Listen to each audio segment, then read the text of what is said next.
Hi there. Just finishing up my late breakfast here, and we're gonna do some piano work today. Gonna continue working on this Steinway A, and so let's get right to it. You know, I hate it when people on YouTube say "let's get right to it." So sorry about that. Here's the piano, and here's the part where I get excited. I say that a lot, I think, but this piano is starting to sound more like a piano. It's starting to sound like a good piano here. Let me give you an idea, and I'll show you some of the things I've done.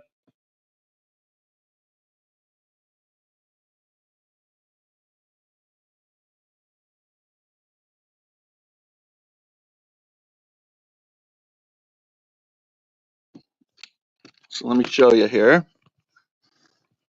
Okay. But here we are. One thing I'm going to show you right out. Well, let's listen to it here. You can kind of see where it's coming from.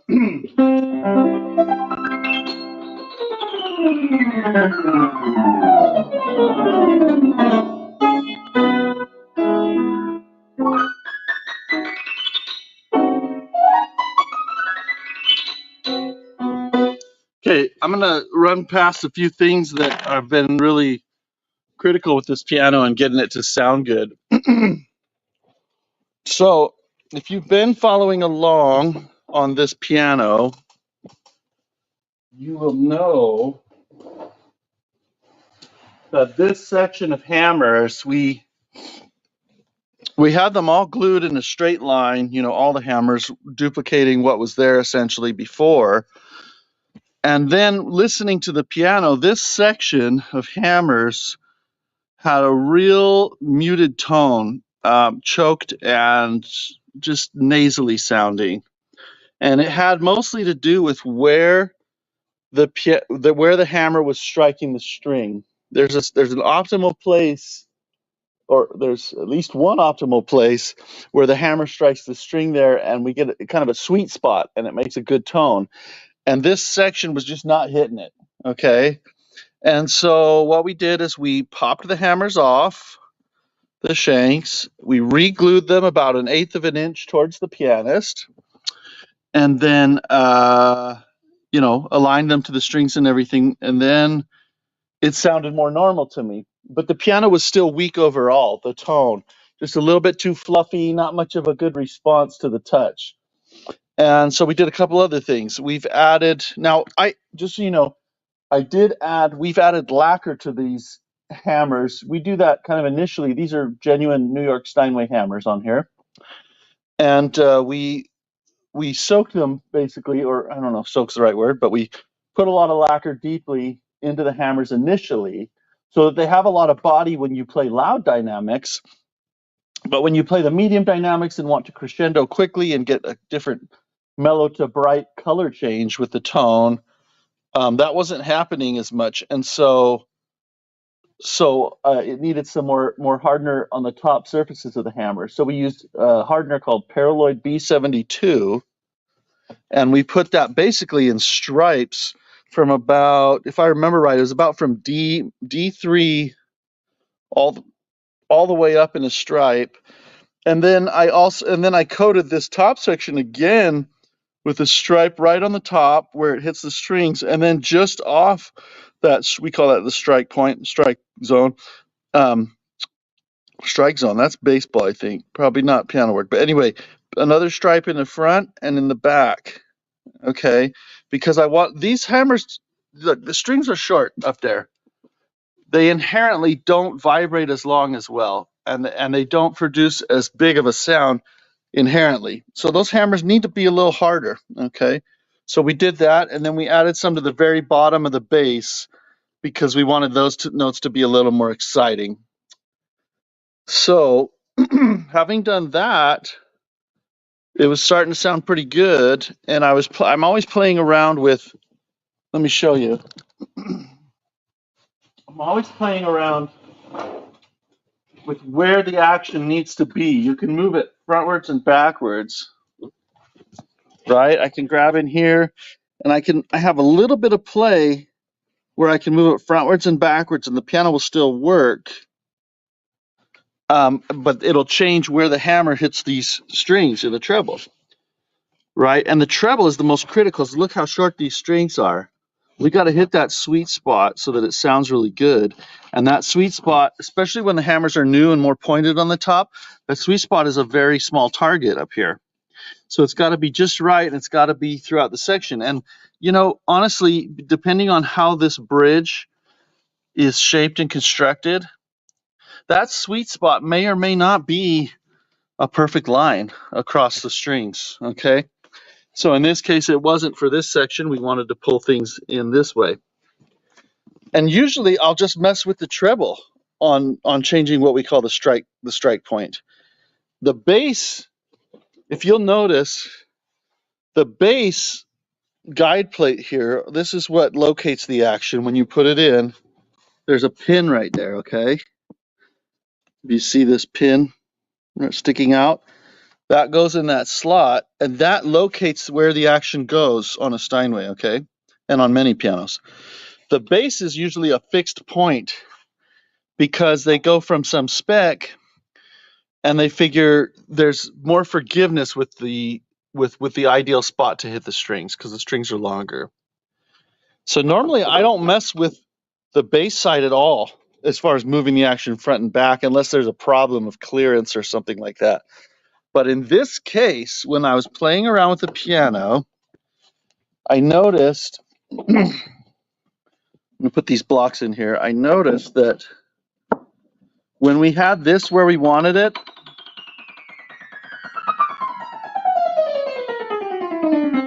to get the best sound there in that area,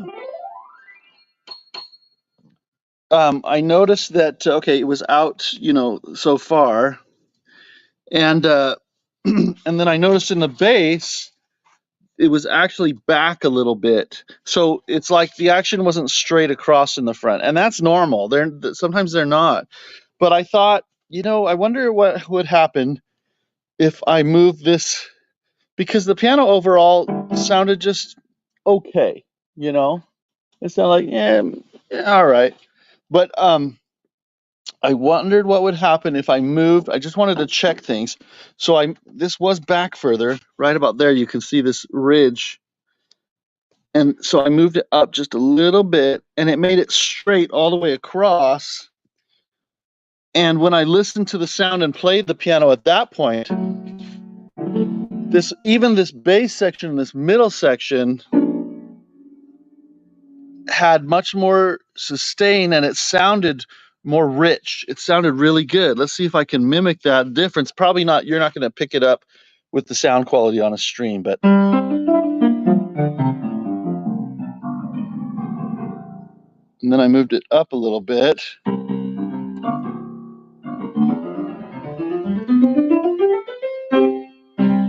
And it produced a more full, ringing, sustained tone. And it's a subtle thing, but when you're playing the piano, you pick up on it. So I changed that. You know, I chiseled out where it was fixed in the block, and then had to plug those holes, the screw holes, and then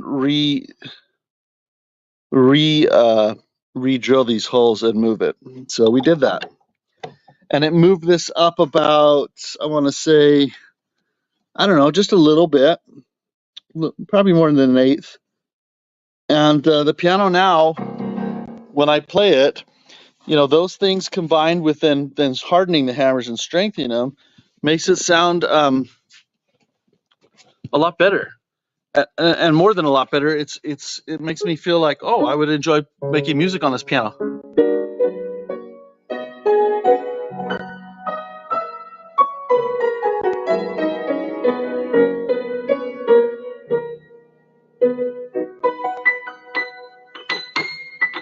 And the top is crystal clear, and now I've evened out the tone and the tonal response, so I feel like with not much effort, I can make these notes in the melody section speak out. and also be very quiet and dainty. So we did that. I also added um, acetone, if you're familiar with that, kind of same chemical for nail polish remover, right? So I added, if you followed another stream, we talked about how adding acetone to genuine Steinway parts that are impregnated with some Teflon for lubrication into these pinned joints to soak into the red cloth that's in that. It's a red bushing. I added acetone on this piano, and it makes it feel so the parts don't feel so new and heavy. They feel lighter and faster. Okay, so I did that to this piano, and I really liked the result. So that's kind of where we're at. Welcome if you're joining me here. I mean, I'm just inviting you here into the workplace, and I'm just going to carry on working on this piano. I'm going to take 5, but I will be back in a second, and then we'll get going with the next steps of this. I'm just going to keep the stream open.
Okay, back here to the stream. Work on this piano. Now this piano was newly strung, and new pin block, new bridge cap. If you're not familiar with the bridge cap, let me show you what that is. You may not be familiar with the pin block. Let me show you what that is. Pin block is underneath here. Let's see if it's too dark. Okay, this white block right here. Okay, and it runs the length of the piano. All right. Oops. Froze us up there. And if you look carefully, you'll see the tuning pin holes through that. Okay. So the tuning pins are driven into that block. Do you want to see what that block looks like when it's raw before we put it in? It's very hefty. And then let me show you what a bridge cap is. The bridge cap is it's a piece of maple that goes on the top of the bridge to give it more height, and you can plane it down to exactly the right height you want so that the strings press down on the soundboard just the right amount. Okay, and then we have to, make these notches and do, holes for the pins and things that kind of hold the strings in place and deflect the strings so that there's a clean termination point to the note, if I pluck it. Okay, so we did a new bridge cap on this. The old one was pretty damaged. The soundboard has just been repaired, okay? And you'll see dark kind of lines, dark color streaks there. All of those were cracks. They've been repaired, filled, screwed, or re-glued, everything, because the customer didn't have money for a new soundboard. So it looks really good, and actually the old board's doing just fine. Let me show you what a pin block looks like before we put it in the piano. So here we go. Here's a good example. I mean, that's a pin block, a special case though, but it's the similar material. So here's an example of the pin blocks we put in, okay? It's laminated layers of hard maple wood. This is very heavy. This piece right there, that board's it's about 10 pounds, okay? So this block is cut, carved, shaped, to match exactly right into the piano so that it's kind of the spine of the stringing system, some people call it. You can see some old blocks that we've ripped out here where the tuning pin holes are, okay? And I have plenty of old blocks. This is probably, for an older piano, this is what it might look like, where you see, let's see if I can get this on camera. You'll see kind of cracks running through some of the wood a little bit. And the holes are pretty worn. They get loose over time, so the piano won't hold its tuning. So the pin block needs to be replaced, and then it needs to be fit just right. This plate is upside down, so we put the block here and carve it and fit it, just made it just perfect to this point, and it leans up against these edges to take the force of the strings, okay?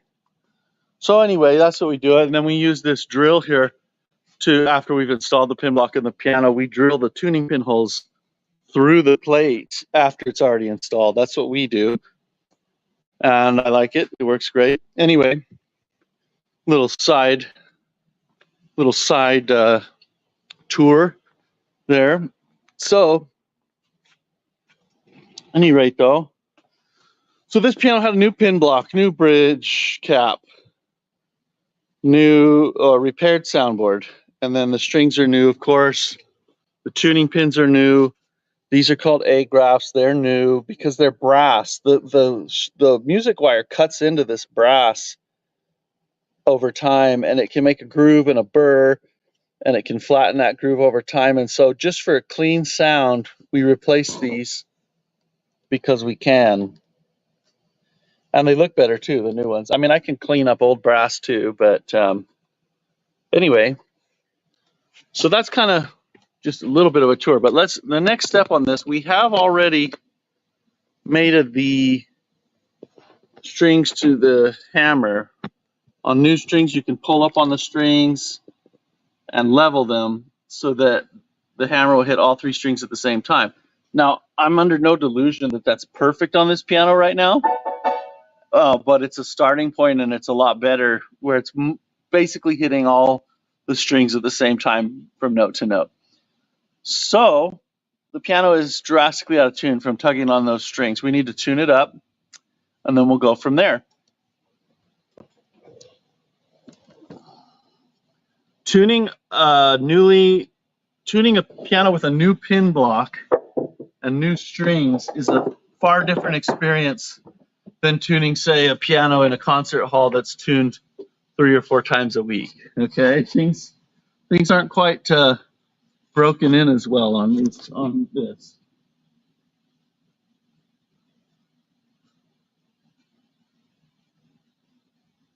And because of how far out of tune it is, I want to do a rough pass.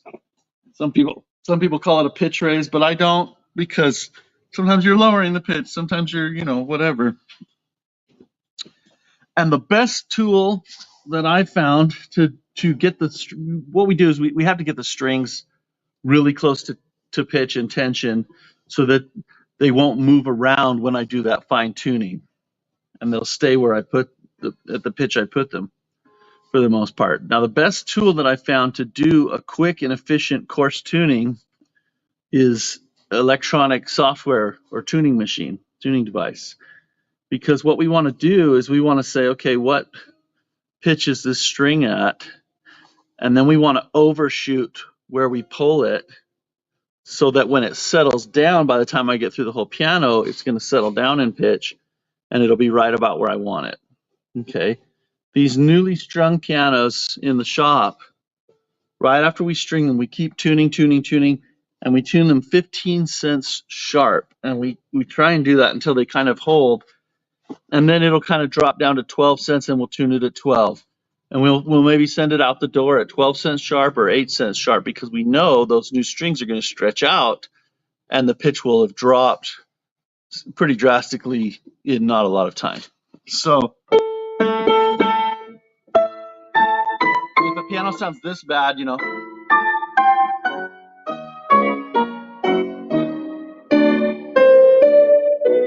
you go to tune it, or when someone goes to tune it, they need to do a coarse tuning first, or their fine tuning isn't going to be very in tune. Okay. So I like to use software, which I put on the phone that I'm using as a camera. I'm going to switch that out.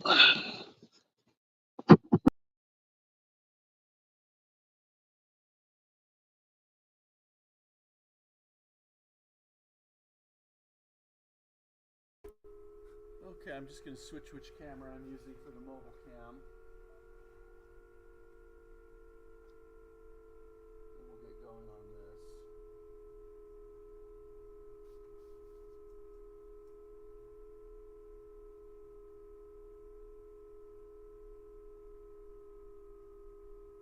All right, check my audio settings. Good.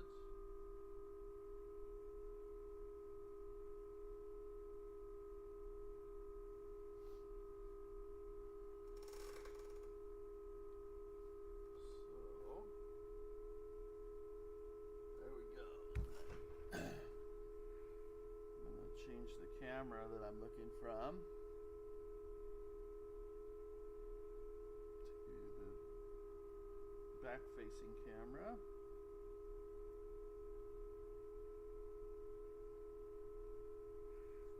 Okay, and we're going to go ahead and emit this other camera into the stream. And now the audio is from the camera,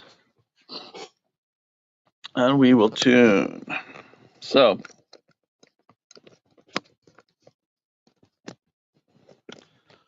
when I do a pitch raise or a quick rough tuning like this, a temperament strip, I don't know. I don't usually take the time to put it in like this because I want to kind of cinch things down, kind of like lacing a shoelace over that bridge. It's going to cinch it down and tighter as we go. I don't want to jump around. I just want to cinch it up. So I'm going to just pull this, and I'm just going to use a single felt mute. Okay. And for the software, the tuning software that I use, we don't really need to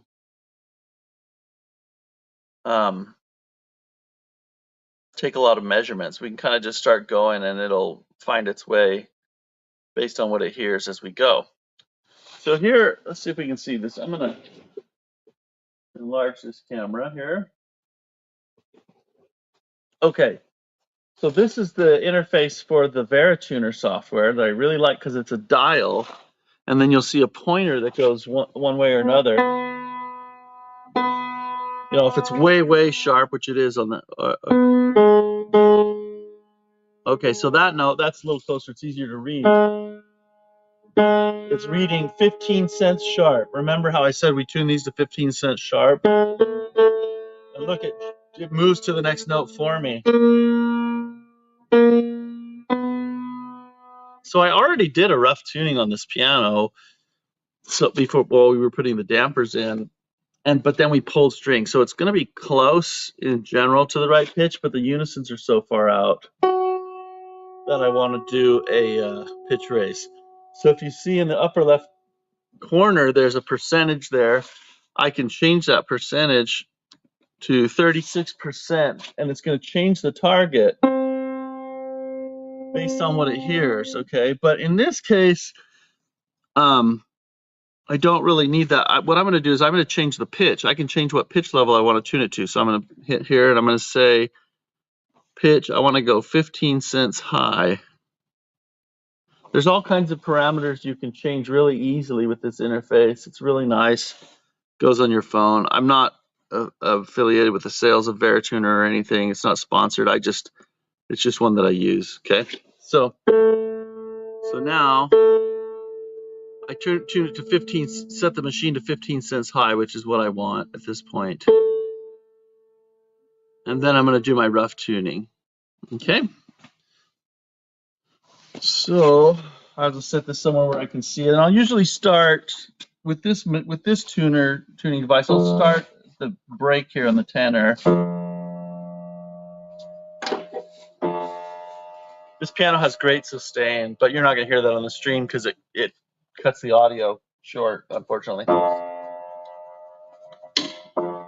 One of these days when I get more high tech, when I can justify all the time that I put into the YouTube content, maybe I'll get a setup where it's more like a live concert and you're hearing more true to what I'm hearing.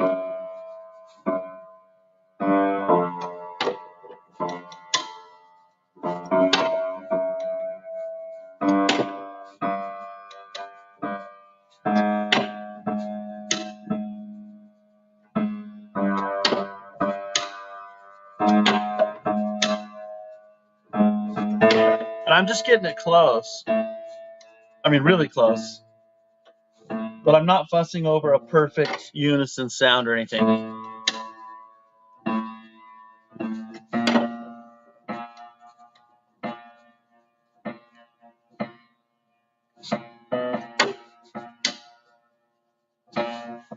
These new strings are stretching out so much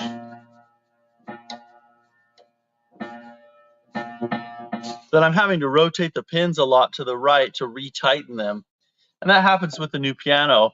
But over time, it almost gets to the point where we're not having to rotate those pins in the wood very much at all, if at all. And we're really just kind of resetting the tension across these friction points on the string and just resetting them to the right pitch, just a little nudge. So it's a lot more work to tune a newly strung piano.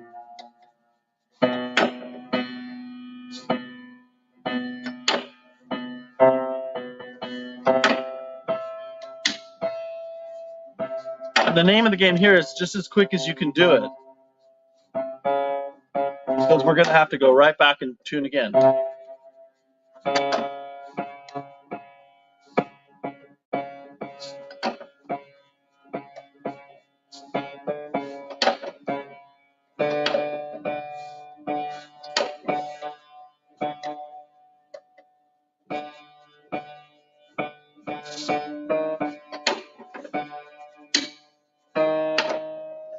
So if you notice, I play a note, I'm going to kind of lean to the flat side and watch or hear how quickly it goes flat, and then that tells my brain how far I need to rotate the pin, so that when I lean flat to the flat side again, it's going to be in tune and stay there.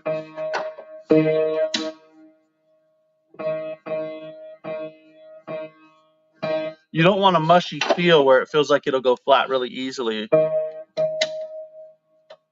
Because this string is pulling with a great amount of force to try and be flat.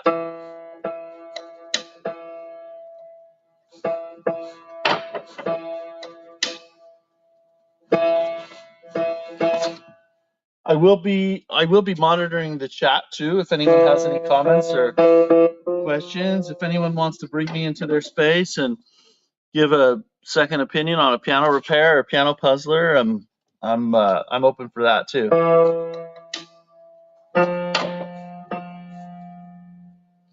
Excuse me, I just need to take a quick call. Hello, this is Hiram. Yeah, good.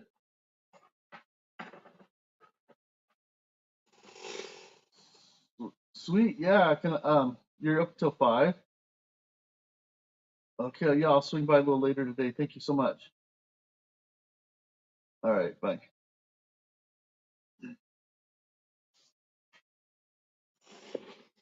That was the platers. We were waiting for a part to be replated. You notice we use the original hardware on a lot of these where we can, and we'll replate it nickel. Just looks gorgeous. You know, it has a lot of bling. Anyway, there were 2 pieces that were the refinisher didn't send to the plater, so we had to get them kind of rushed done for this 9-foot Steinway back here that we were trying to finish.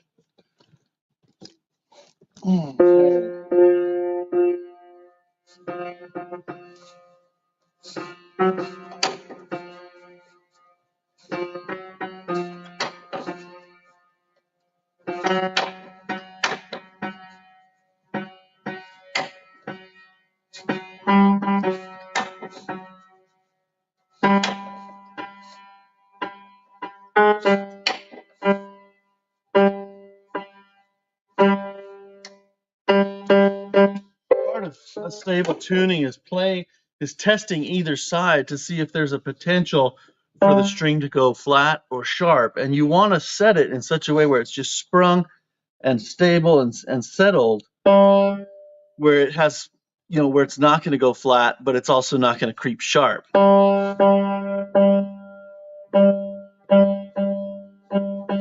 And it is possible for it to creep sharp because the tension just isn't totally even across the string, okay? It's possible for these different segments that are separated by a point of friction, it's possible for them to have different relative tension and for it to not be equalized out. So really when we're tuning, we're kind of equalizing the out, or you might say, maybe a better way to put it is we're setting it in such a way that when the hammer hits this middle section, it's not going to pull any slack loose from the ends and go flat, because that can happen.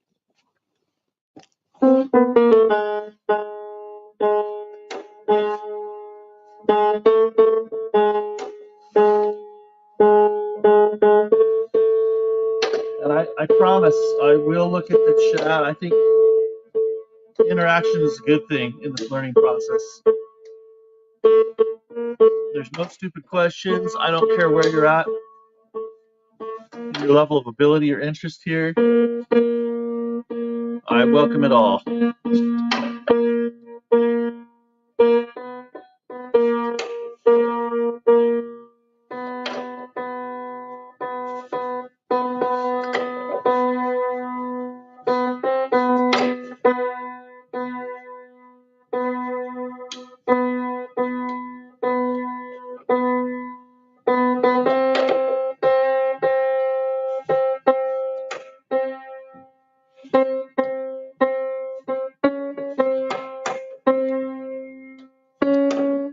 I know on these, in this series, these videos, these streams, there's a lot of footage of just tuning, right? But the reality is it takes a while. There's going to be a lot of that. I see it, for me, I've done it so much, I'm kind of just checked out, thinking about whatever I want. I see it as a good opportunity for you to think of any questions you might have.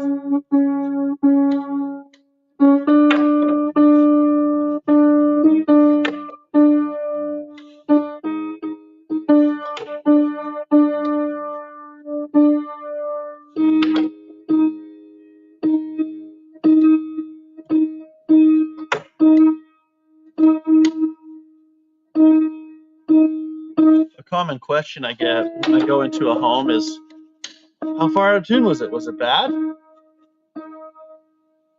And sometimes I don't know how to answer that very succinctly, because it doesn't take much for a piano to sound bad. For instance, okay, these three strings on this E, this is an E I'm on now. They're pretty in tune with each other. They're pretty close to pitch, but I'm just going to hit one just a little bit. Let's measure the cents. It's 5 cents flat of the other one, but it sounds really bad. But all I have to do to get it back is just tweak it really quick, right? So a lot of times I'll say, well, it was, your piano was really close, but it doesn't take much for the piano to sound bad. So it definitely needed a tuning, because it sounds so much better. The difference between slightly out of tune and just beautifully in tune, to me, that's a big difference. Also, I would love it. We're trying to maintain the tuning on a piano, right? So I would love it if the customer never noticed that the piano was out of tune in between tunings, and it was stable enough that they could just enjoy it in between, and I can reset it in between, and things carry on in a great way that way.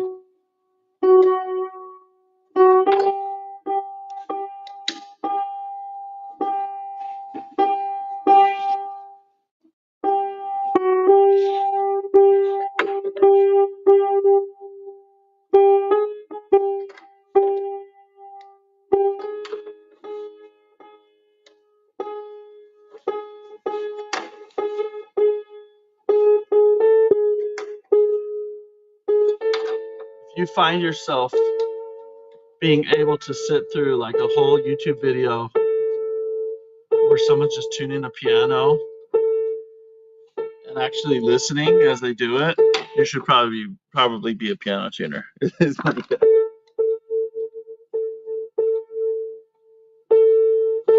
Because in truth, I can. Even now, even though I tune and I know what I'm doing, I'll turn on someone else's video and I'll just kind of listen. You develop a passion for hearing when several strings become aligned and in tune with each other, and the beauty that creates. It becomes a really neat thing to hear. A really pleasing thing to hear.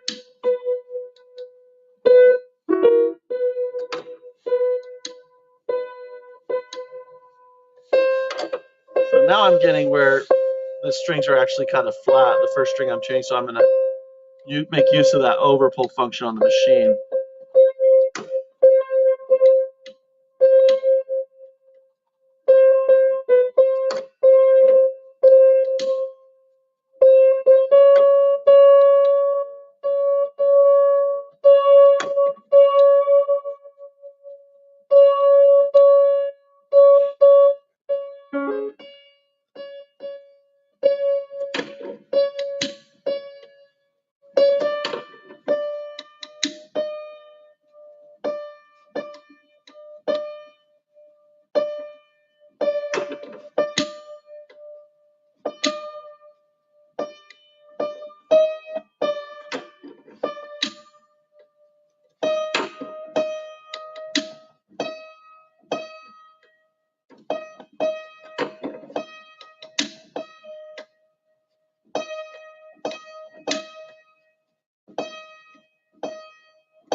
It's interesting streaming at different times of the day. It's interesting to see how different people from different areas, time zones, will tune in at different points of their day.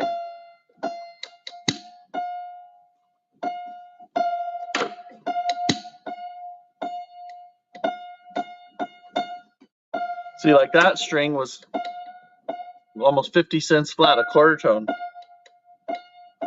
If I had just done a fine tuning, there's no way that unison would have sounded good if I just tuned it and moved on.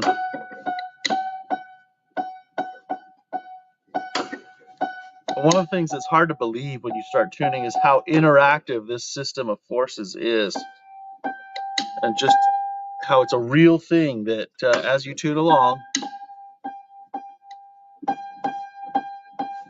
you are making the bridge be pressed down, the soundboard be pressed down, and if just one string loosens next to its neighbor, it affects the pitch. It's almost a living, breathing system while not being one.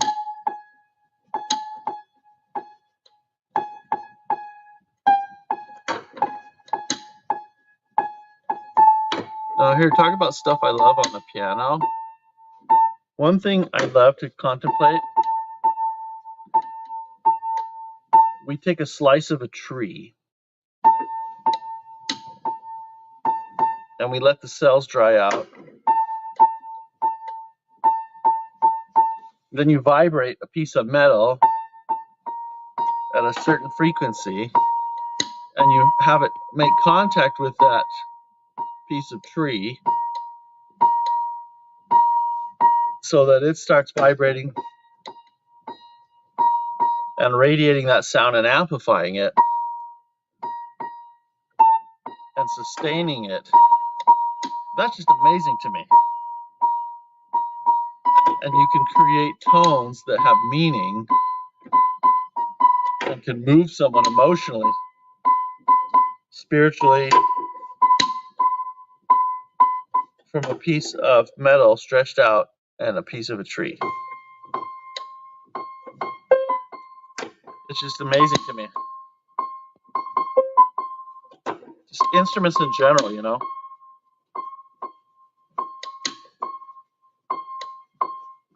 And what are we making these tones out of? We're making them out of pieces of air. We're just vibrating the air. We're acting on the air in a certain way. I just think that's really cool to think about.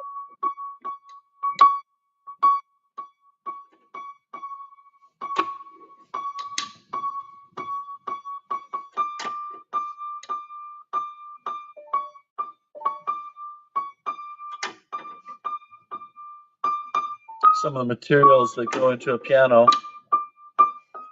you know, very natural materials, right? If you think about it, especially originally, leathers, skins, wool from sheep, you know, wood from trees, ore deposits, you know, minerals, and take all those natural resources and somehow create something that makes music.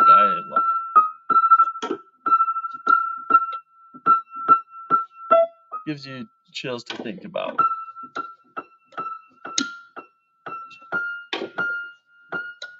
I was a fan of this show Alone, you know, the series where they have to survive for a while, and fortunately most of the time it seemed like a starvation game, but it made me contemplate, okay, if I was just out in the, you know, wherever with just natural resources at my disposal, what kinds of things could I create with what I had that would be, you know, lead to art and entertainment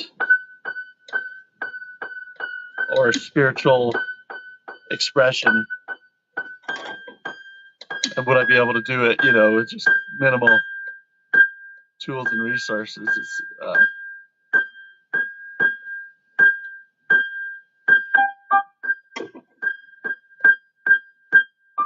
just stuff I'm thinking about while tuning.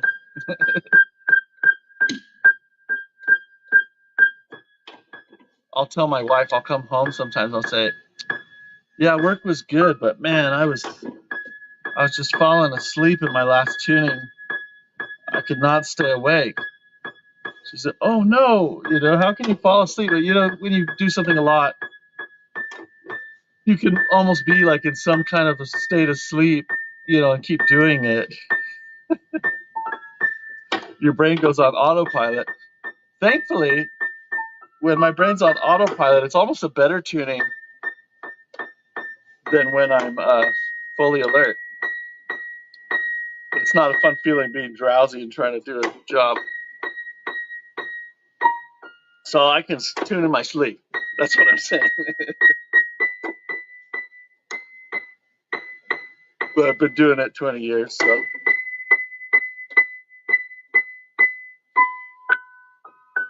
So a timeline, an overall timeline, if someone was to pursue this as a career, you could get charging something and start doing tuning appointments probably after a year and a half, couple years. Year and a half if you're really chomping at the bit.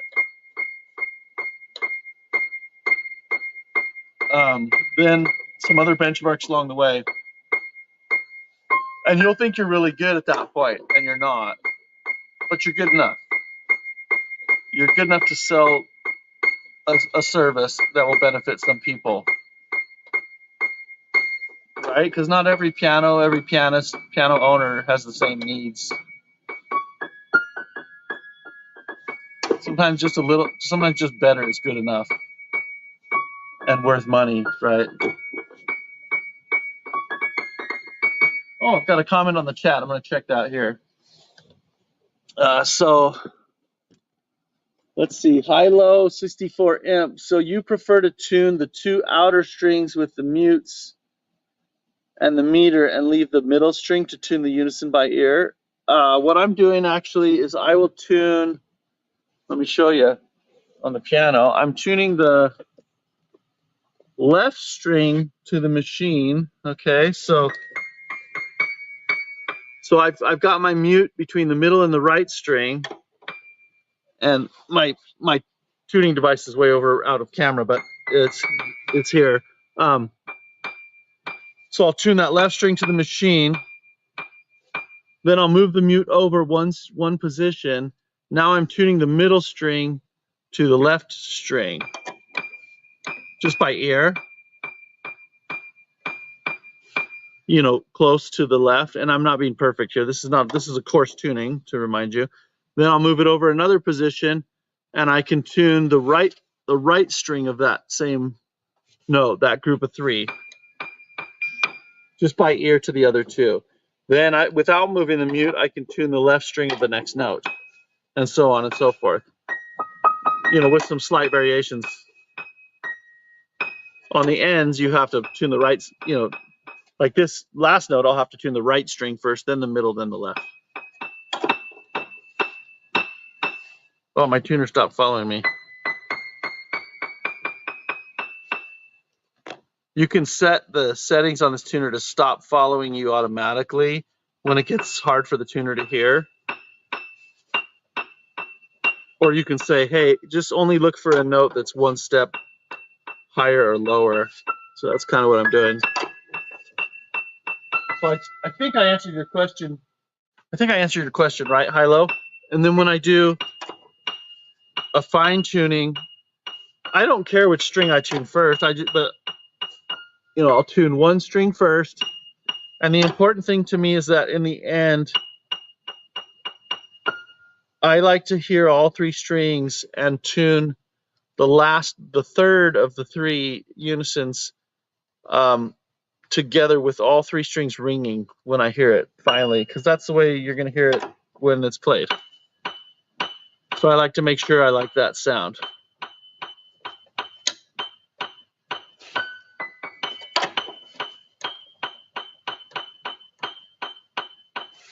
So most of the time I have to put very little force into this, but when I actually have to turn the pin, these pins are very, very tight. I have to really kind of cock my body, prep my body, connect the weight of my body to my tuning hammer with my hand in a flexible way, and lean my body to actually turn the pin. Oops.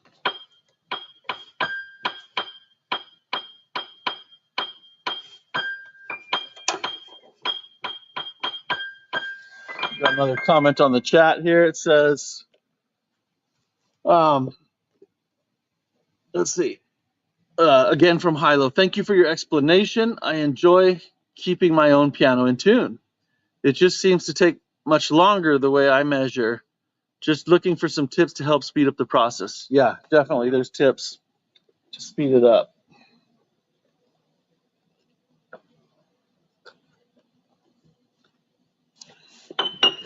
Oops, lost my camera there. And if you're worried, like, hey, this piano's been beautifully refinished, why is he like dropping stuff all over it? And don't have no fear. We purposely don't do our final polishing and touch up, until after we have spent our time around the piano.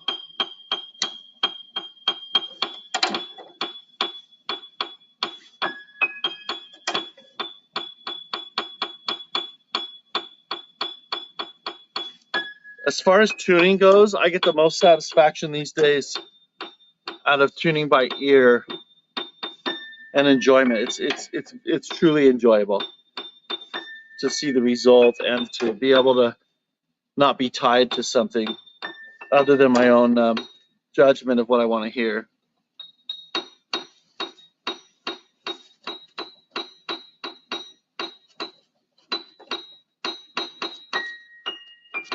Just because you pulled on the pin and it's at the pitch you want doesn't mean it's going to stay there.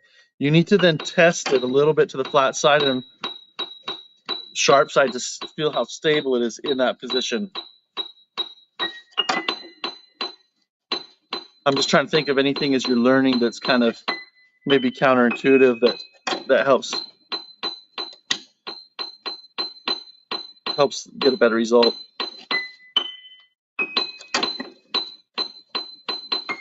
I just like one mute because I travel light, it's quick, and I like to hear all three unisons anyway.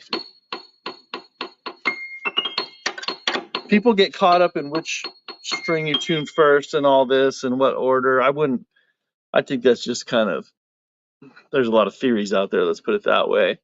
And I don't know that it makes a difference much. So, okay, we're going to tune the bass.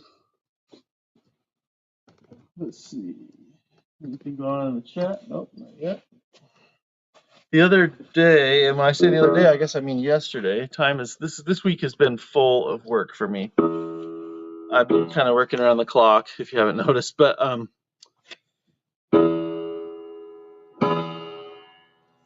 okay, let me do this. But anyway, yesterday, someone had a piano in their house that they were kind of doing a DIY repair, and they're looking forward to trying to tune it later. And they were able to join on the chat, the video chat, and on the stream, and we were able to take a look at it together. And I if you have a camera there with a phone, I can say, hey, show me this, show me that, and I could make recommendations. Especially like if you own a piano and you're having issues and you're not sure, is this going to be crazy expensive, or you want a second opinion, or just keep someone honest. I really want to get into that kind of thing on these live streams. I feel like I have something to offer there.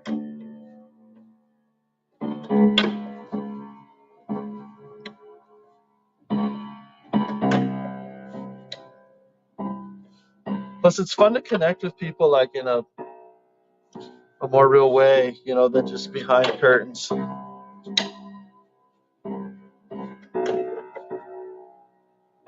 I think that's why I like the live stream too.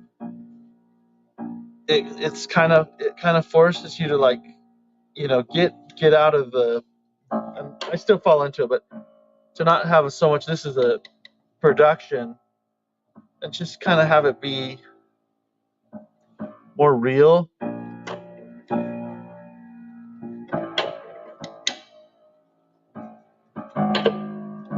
And especially when we connect, like with people, and they have real issues they want, worked on. Gotta take a call here. Just one moment. Solid piano service. This is Hiram.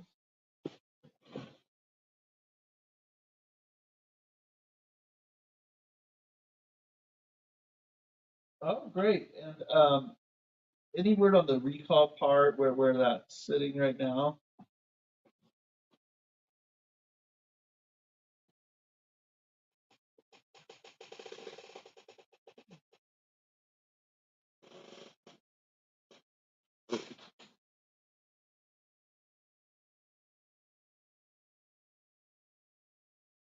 Okay.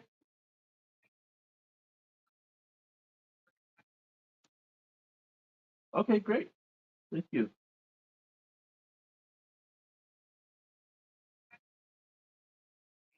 Perfect. Thank you. Yeah. Bye bye.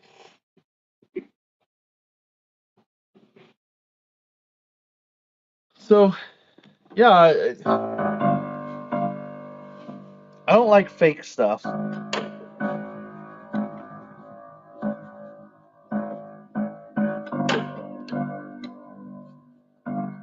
or stuff that takes advantage of people's kind of natural tendency to go for sensationalism and stuff on social media or whatever, news stories. And I like real stuff.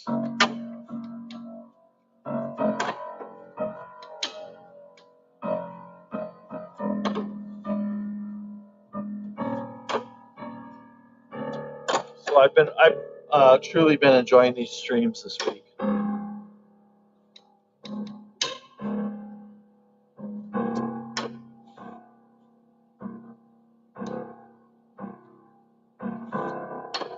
There's also kind of a what's the word?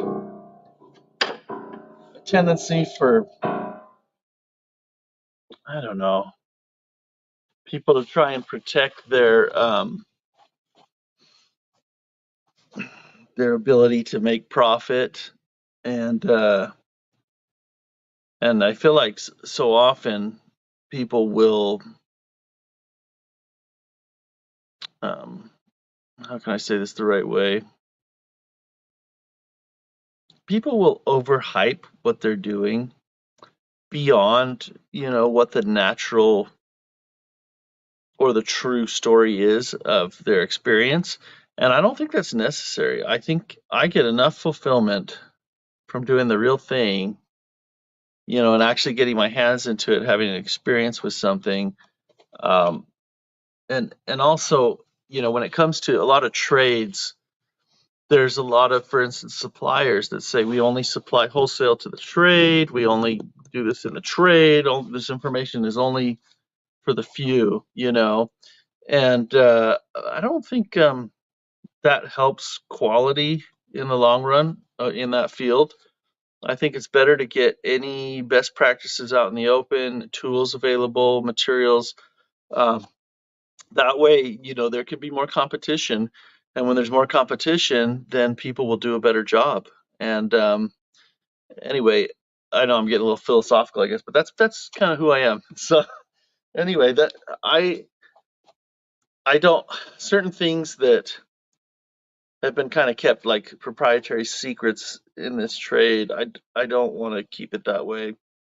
I'm just kind of opening it up. Hey, this is what I do, and trying to feel comfortable internally that things will be fine. I'll be provided for. I'll have enough work to meet the needs that my family has, and myself. We'll be all right.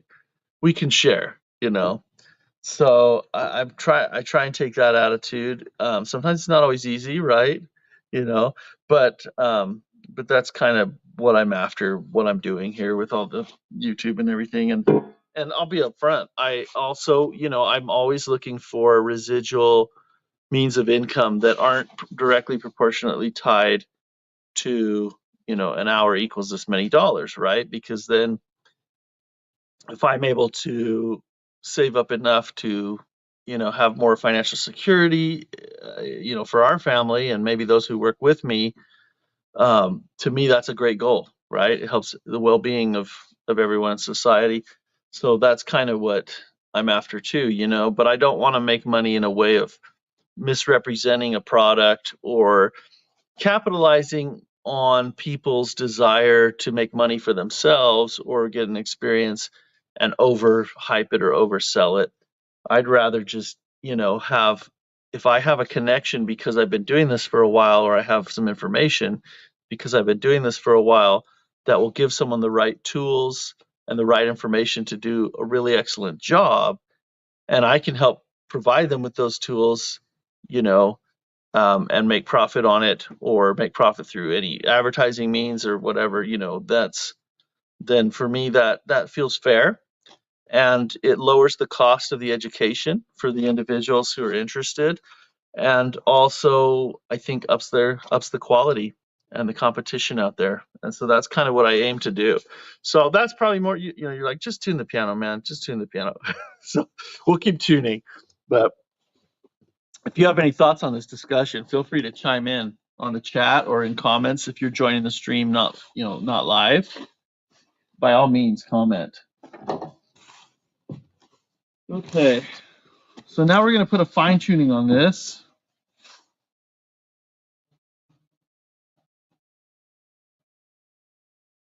And I try, you know, there's such a tendency to protect our pride, to protect, we don't want to look bad, we don't want to look dumb, we don't want to look incompetent. We want to make a projection that says we never make any mistakes, and no one should, you know, or in business, or, you know, working on pianos, maybe that would equate to, oh, I don't want to, I don't want people to think that I ever mess up or break apart, because then they won't, you know, have confidence in me. And but the reality is, if I can fix it and make it right in the end, you know, I'm trying not to worry so much about how I look that way to others, or sound, and I'm trying to just honestly get out there and present stuff that's helpful to people. Try and focus on that. Okay, I'm just gonna put my A4 with the machine to 15 cents sharp of 440.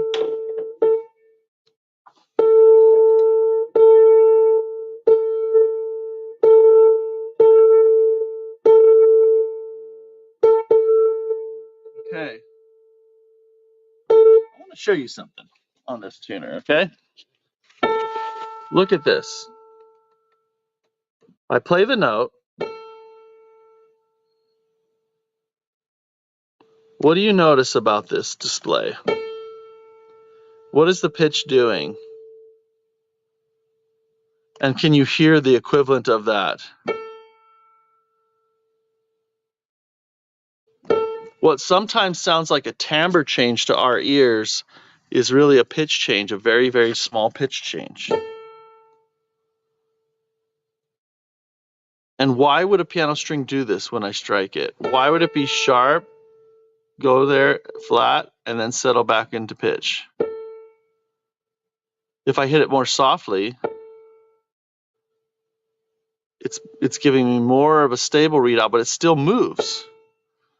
The pitch on that string, moves around. Okay, so let's see. Let's make this display bigger. All right. So you got to be aware of that when you're tuning, and when you're tuning by ear, and your brain makes a judgment call of what sounds in tune and at what moment of that decay. But that's also one of the reasons why I tune about a second after the attack. Look where we are at a second after the attack.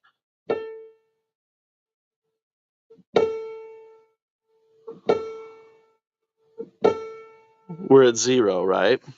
So anyway, that's just a little FYI about what's actually happening with the pitch. Let's get back here where we can see things. Okay, I'm going to go ahead and fine tune this, and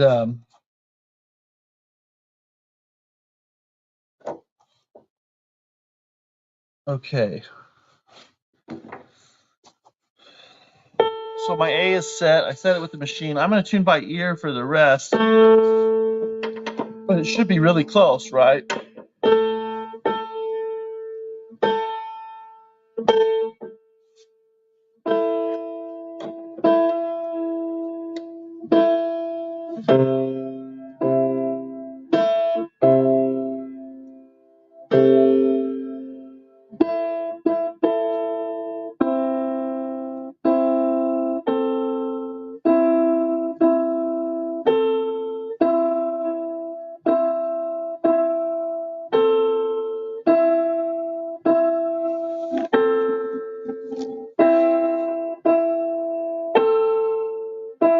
So I'm looking for a relationship of beats. I'm trying to tune this, listen to this fourth. Look, when I play it by itself, it's beating fast. It's slower now.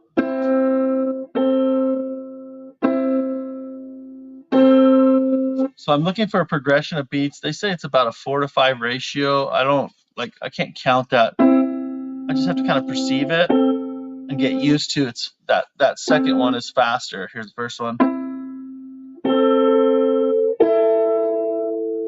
And when I play the fourth,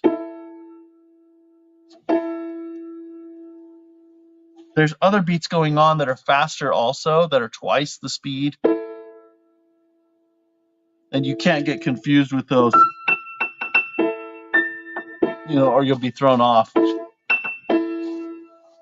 So that's why we have this check to kind of narrow it in. Now let's check the fifth.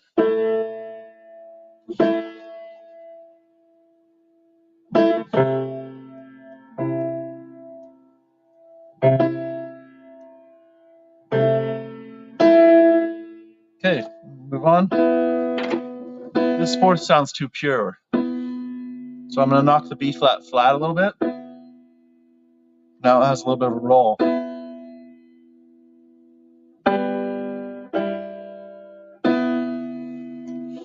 Now I'm going to tune the F sharp off the B.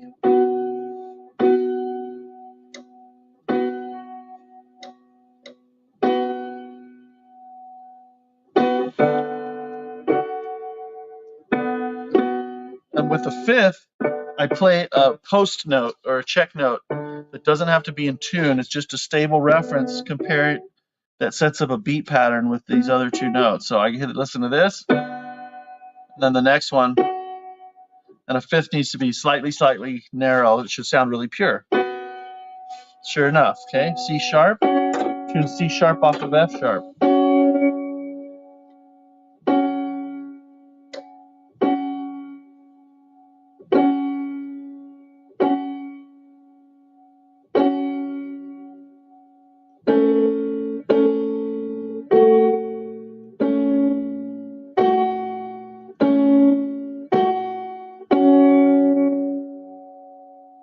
And I've tuned a lot to where I get really sensitive to where the difference in speeds feels like correct, okay? And the sound when I play the interval confirms it. But I just tuned C sharp, I'm going to tune G sharp off of it.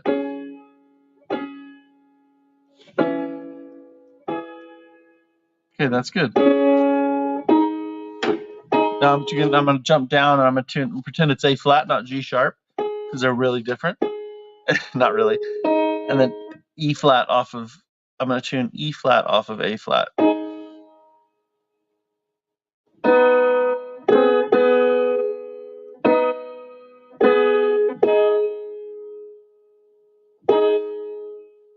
That one's already good to me. The fourth, if you're listening to it, you're like, whoa, that sounds gross. That doesn't sound very in tune. A fourth is a little wild,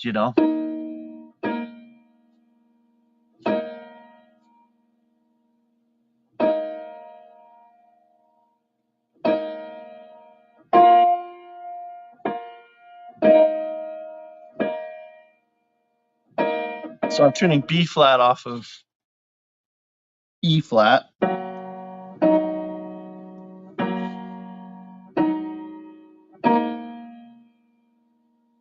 I want to try and explain something. Oh, we better check the chat here if there's anything. Nope, no comments there.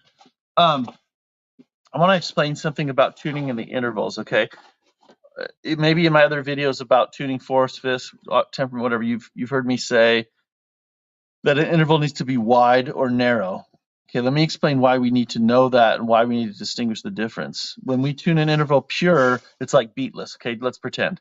It's in reality there might be some stuff going on, but so beatless, and if we move one of the notes, so here's my interval, right? One note, the other note. If I move one note slightly away from pure, that's going to be wide. Okay, if I move one note slightly in of pure, that's going to be narrow. Okay, and we need to distinguish because when we listen to the beat speeds, as we're tuning that and it changes, it beats faster and faster. It sounds the same when you're starting out. Whether we're going flat with the note or sharp with the note, and we're tuning a narrow or a wide interval, the further away we get from pure with that note, it's going to beat faster and faster.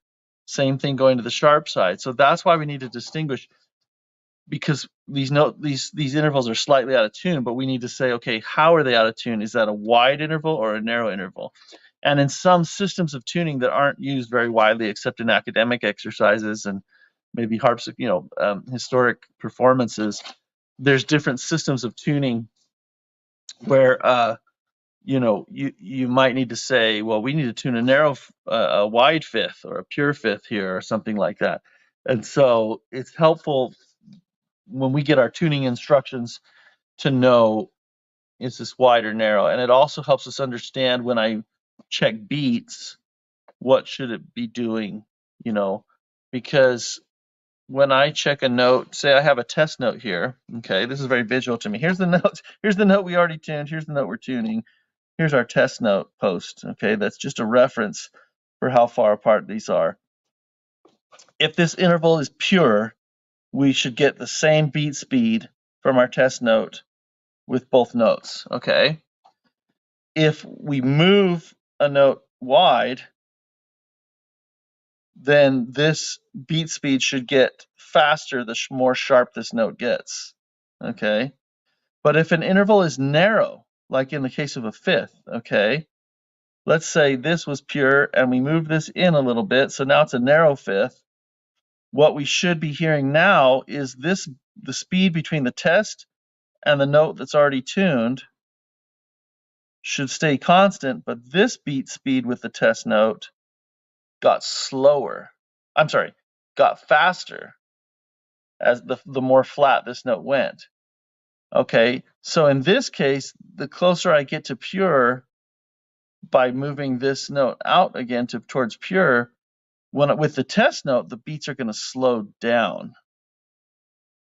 Okay, so in some cases, some tests we use, we're expecting the beats to slow down when we pull the note sharp.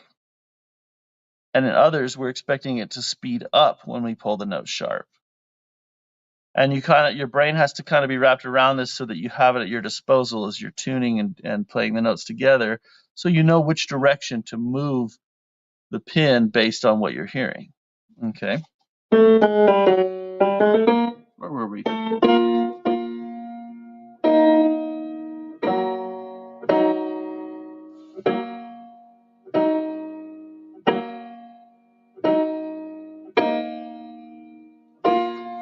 And now I'm going to tune F off of B flat. See, here's pure. Now, if I thought this interval was if I move this is a B flat and an F. Okay, let me show you. Sorry, I'm just trying to think out loud here and do this at the same time. Let me go from this side. Okay, can you tell that that's a B flat and an F? So that's pure. Now, if I were to say I'm going to move this F from pure, if I move it sharp, it'll start to beat and it'll get faster and faster the farther I go. If I move it to flat, it'll get faster and faster the farther I go. But I know I need a narrow fifth, so I'm going to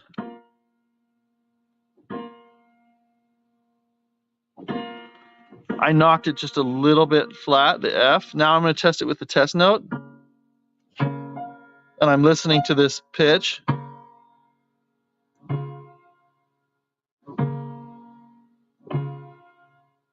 So if I didn't understand that this fifth was narrow, and I heard that this beat speed was faster than this one, then I would say to myself, okay, you know, I might go the wrong direction, right? So I might think, oh, if I pull it sharp, the beats are gonna get faster. But no, in this case, if it's narrow and I pull it sharp, the beats are gonna slow down. I hope I'm describing that right. It's a simple principle, but I'm terrible at explaining it.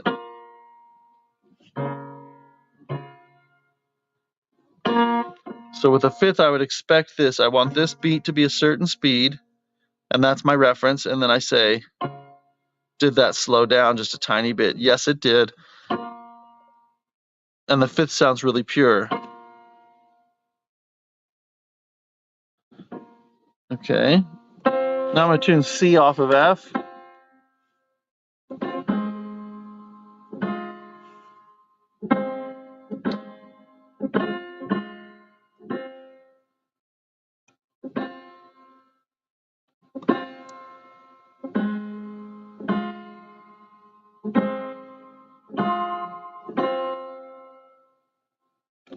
Now G off of C. Sounds too pure.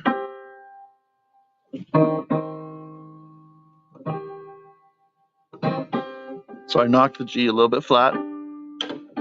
That sounds wild. So I don't know right now if I'm hearing that beat because this is wide or narrow. So I'm going to make a guess, and I'm going to pull the D a little sharper. The beat slowed down when I went sharp. That told me that it was a wide interval before. And I need a wide fourth, so I need to just keep going a little bit and continue to slow those beats down to the speed I want.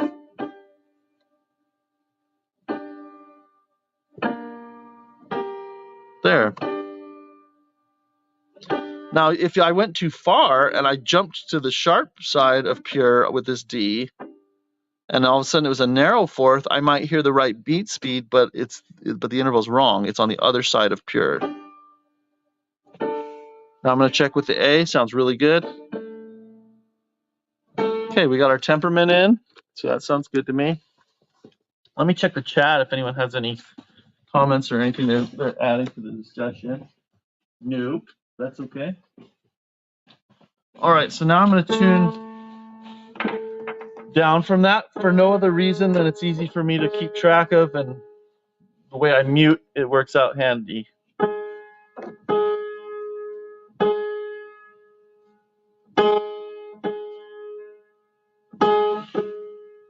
I'm going to tune the octaves so that the notes disappear into one another and sound like one. Then I'm going to check the fifth. It's kind of busy, and the fourth sounds really pure. It should be the opposite way around when I do this check. The fifth should sound more pure than the fourth.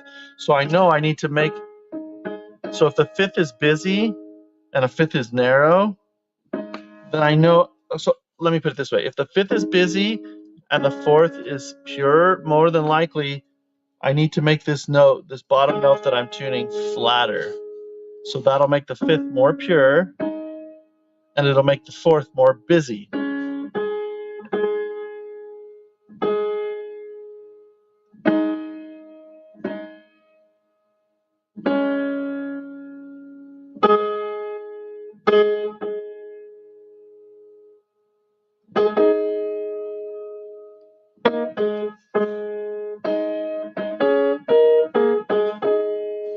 So I think my temperament is not super perfect, and that this E flat needs to go sharp a little bit, the upper one.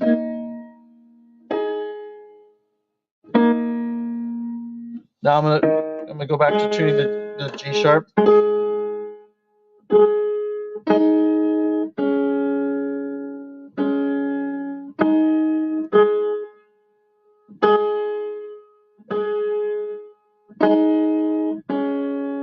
There, that's what I want to hear. The octave sounds really pure. And then the fifth has a slow, and then the fourth has a faster roll. That helps me know that I've located that octave correctly and that my temperament's good.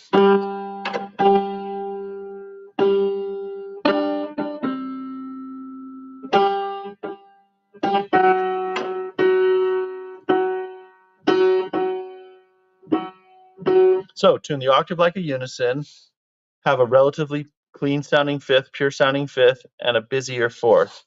Those are the three elements as you're stretching, as you're tuning out the octaves either way, that'll help you just pinpoint it.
So here, the fifth is busier than the fourth. I didn't go flat enough with this with this note.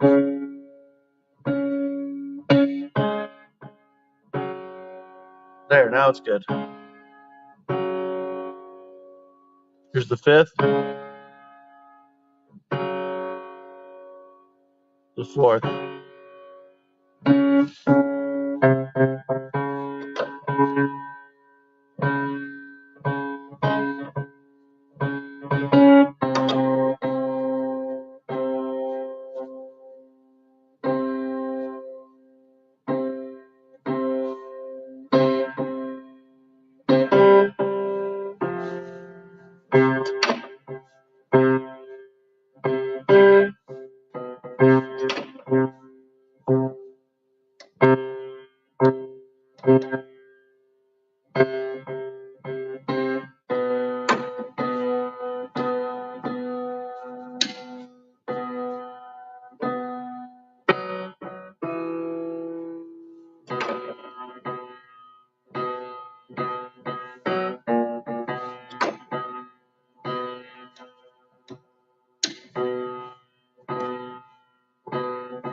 I better check the chat here.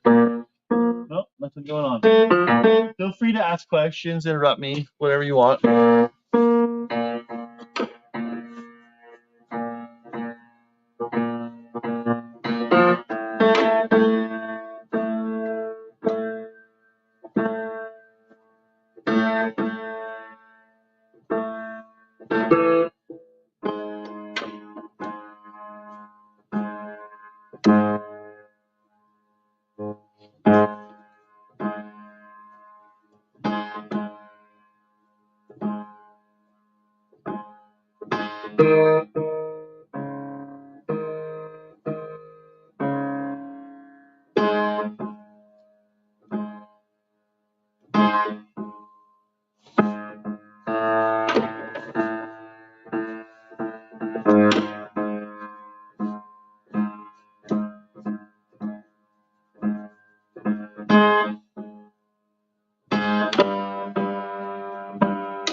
New strings feel more like rubber bands a little bit, and older strings, they just feel a little more set and solid.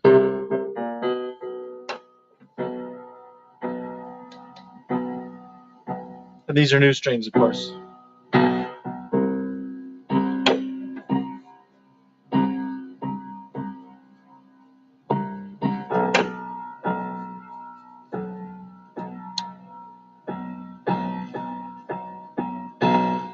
There's that note we're going to fix later. It's vibrating against the damper wire.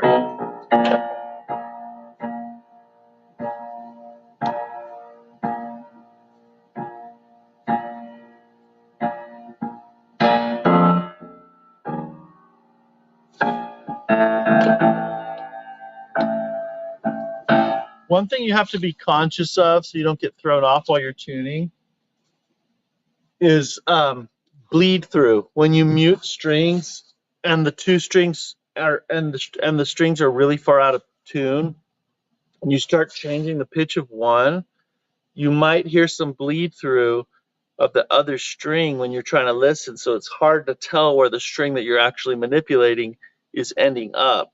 If you're finding that, either try and mute it a little better, or one other thing you can do is once you get it close, then switch and pull the other string up close so they're both really close, and then go back and fine tune that first string and check it, and you might hear a more clear picture of where it needs to go, and then tune the unison. So when you're making smaller changes, it's easier on a piano because you don't hear that bleed through be so distracting.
For these low bass strings, my approach, I like to get my bearing.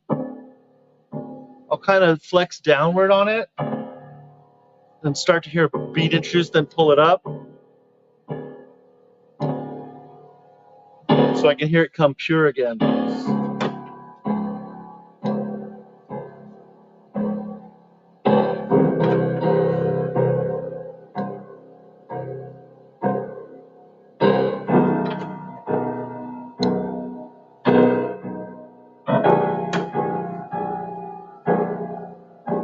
And if when I hit down it becomes more pure, then I know, okay, I was sharp.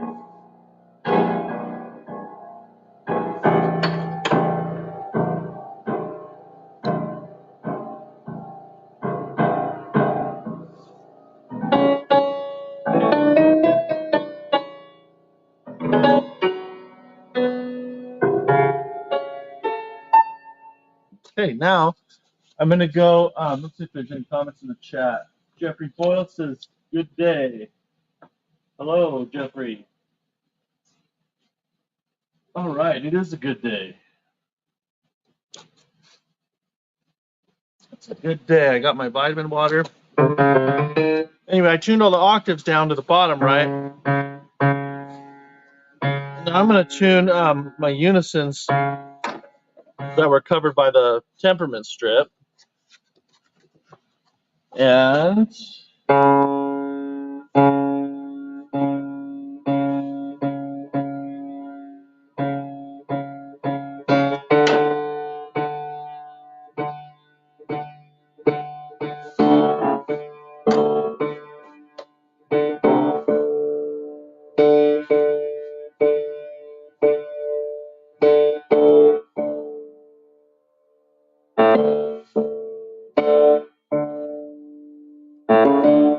check that octave.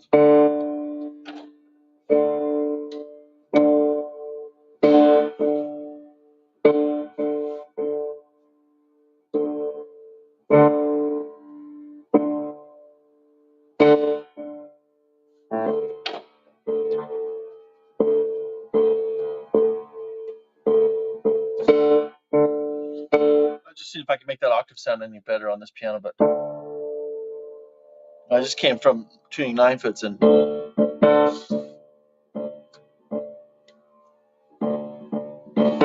can't get as many harmonics to line up on these shorter pianos as well.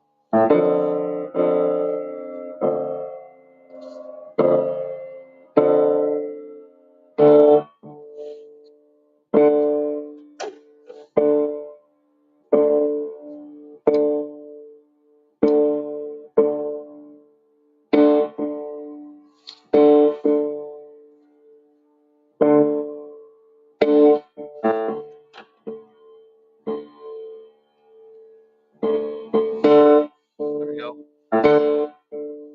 That's better. Okay.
And again, don't feel like if you interrupt me with a chat or a question, don't feel like you're going to mess up my work or anything. I'm happy to take a look.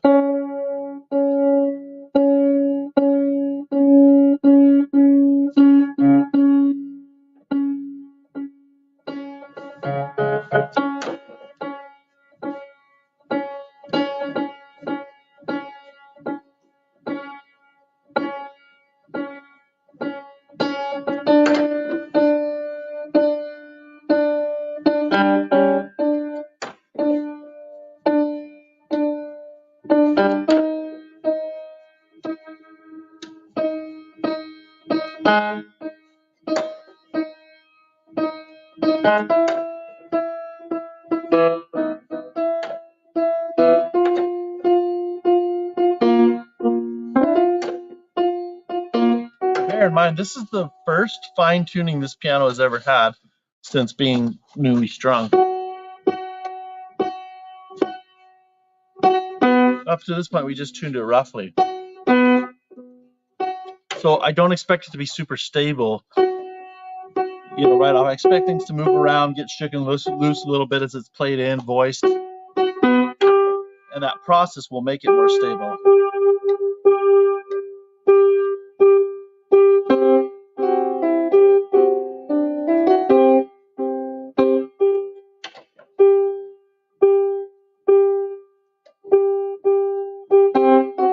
It's starting to sound like a piano. And a good Steinway piano with that.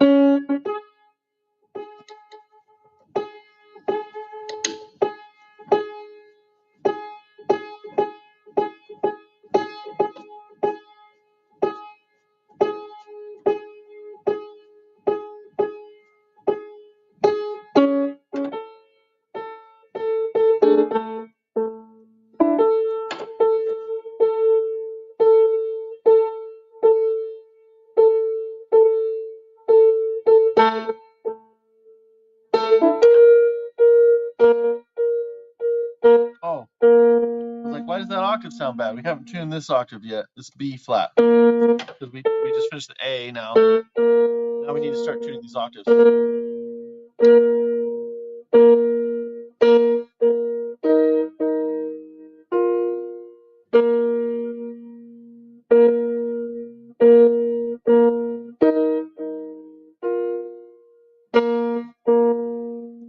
There we go. That's nice.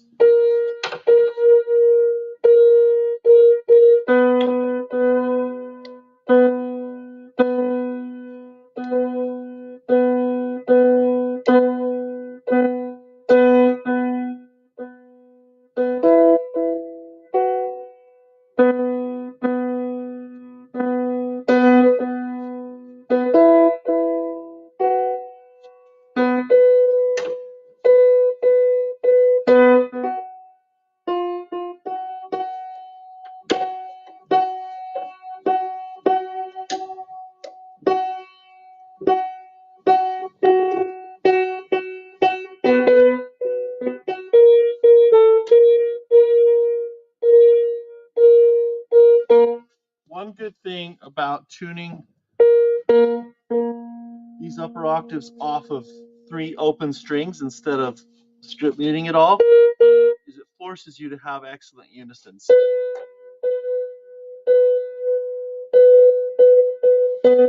Or I should say it helps you become more sensitive to when they aren't great unisons.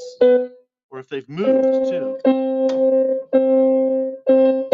And one of the best ways to stabilize a piano is if a string moves from where you put it right back.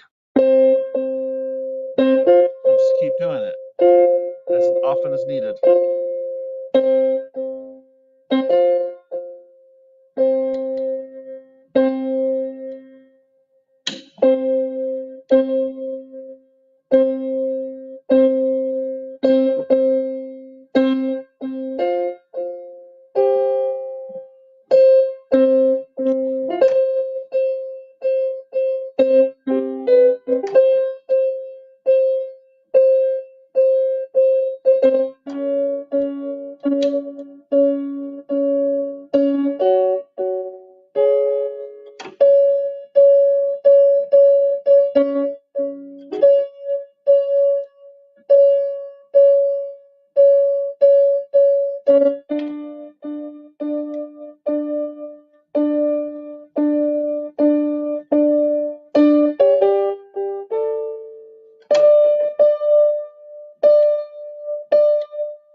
nothing better. Just crystal clear harmony. And yes, unisons and octaves are part of harmony, right? You're taking multiple tones and combining them together.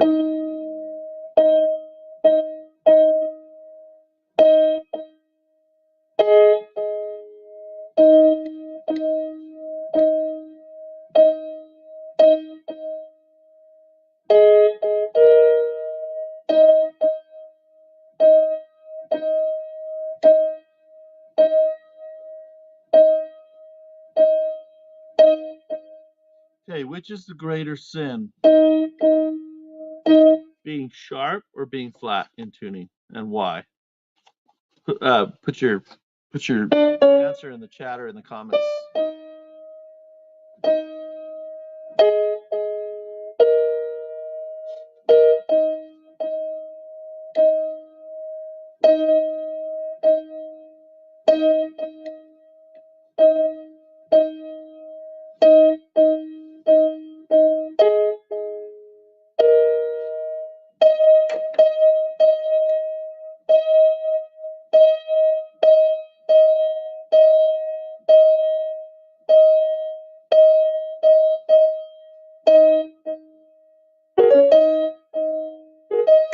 And here's my approach on these treble notes. Sorry, let me do this unison first. Okay. If I'm not sure if it's perfectly pure, but it's really close because it sounds kind of beatless, I'm going to pull this note sharp. Now I can hear a pulsing. And I'm going to nudge down from that position to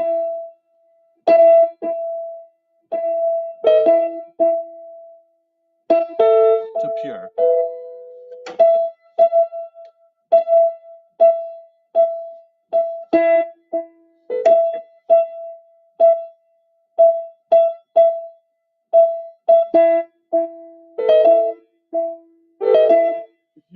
If you just joined, I asked a question.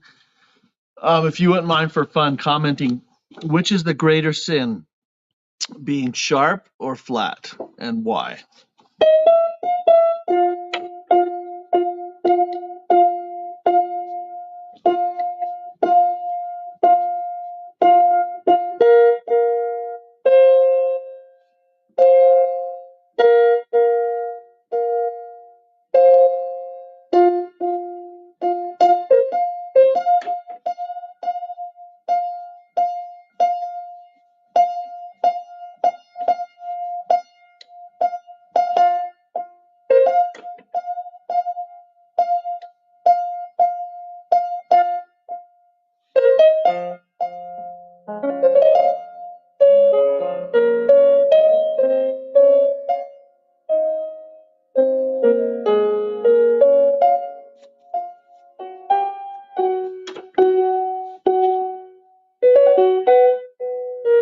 No one wants to weigh in on that question yet, huh? It's okay if not, if you're not in a position to.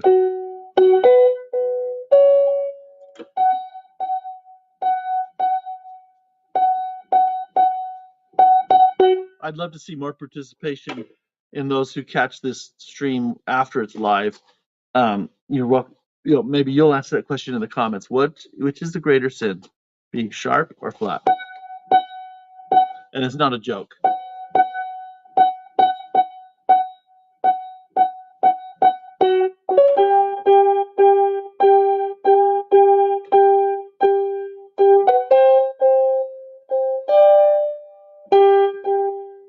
I wish I knew some good jokes, but I don't know very many good jokes.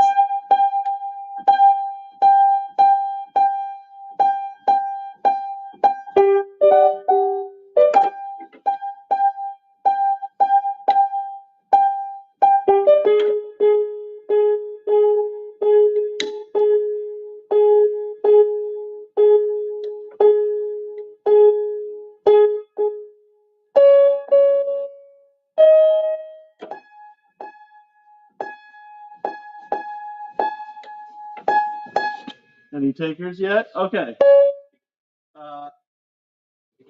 Okay, which is the greater sin, being sharp or flat? Here's what we have so far. Good afternoon. Okay, good afternoon, Tim. uh, Tim's just saying hello. Thank you for that. And Jeffrey Boyle says sharp, but he's not sure why. That's the greater sin. Okay. Christian Z says both. So both are equally bad, is what he says. Okay, I'm gonna just keep letting everybody weigh in on that. What's the greater sin, being sharp or flat, and why? Okay. Meanwhile, I'll keep tuning here.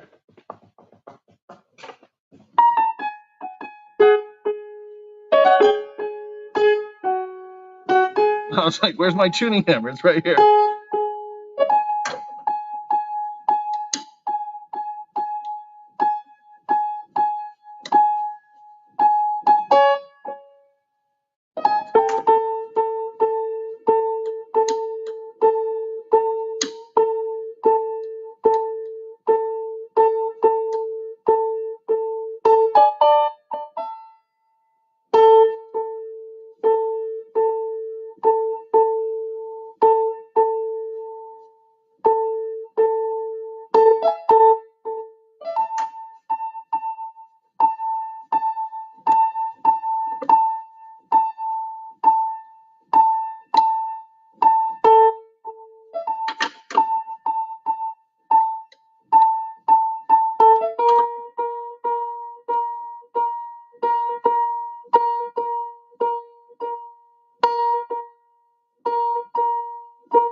Example of a note that crept sharp on me after setting it.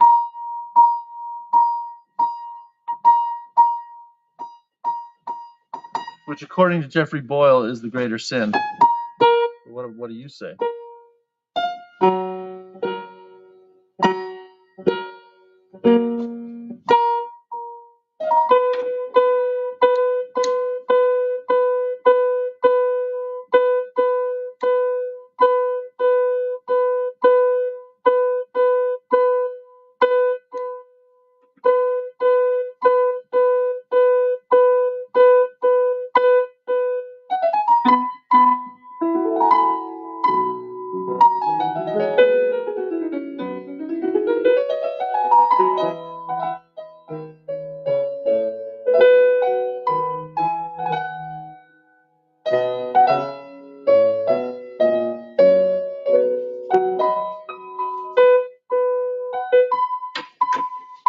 See if we have any more commenters. Okay, Christian Tim Schultz says, leave the piano sharp over being flat if need be. Craig Olson says, sharp is harsher on the ears. Okay, I like it. I like all those comments.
another question for you. As you're listening to the piano sound through the audio on the stream, does this piano sound bright or mellow to you?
Okay, let's see.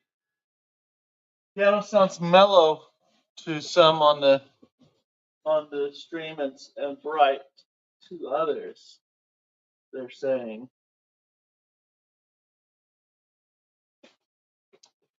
That's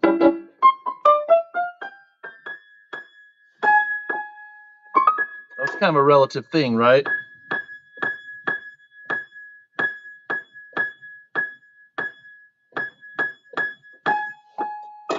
To voice pianos, well, I think it's helpful to kind of have a scale in mind.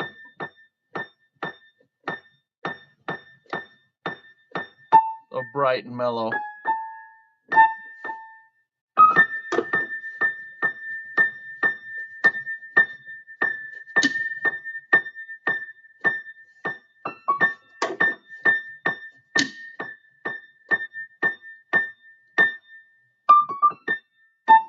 To me, it's similar to asking the question, okay, say you draw some bath water and have someone stick their finger in it and you say, what temperature is this water? Just based on your finger, right? I think it's very similar to that, because if your finger's cold, how is it going to feel? If your finger's hot, how's it going to feel? It can be very difficult based on what you just played, a piano you just played, and then you jump to another one, or you're used to a certain sound and you jump to another thing, it's hard to have an absolute scale in your mind. That's one of the challenges of voicing.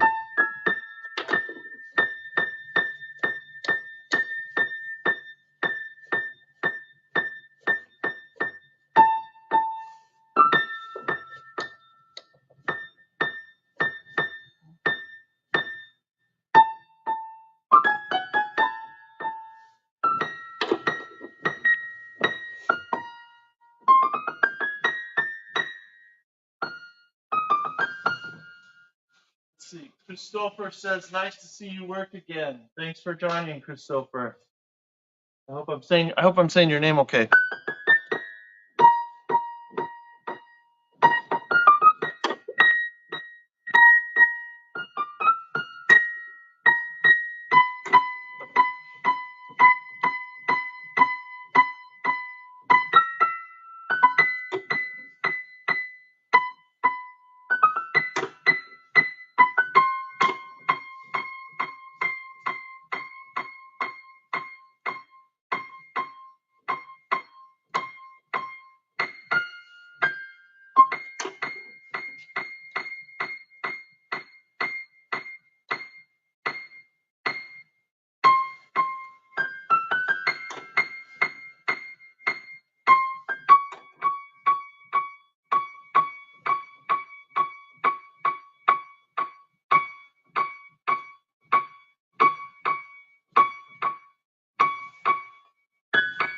Any of you can get your hands on a harpsichord to tune.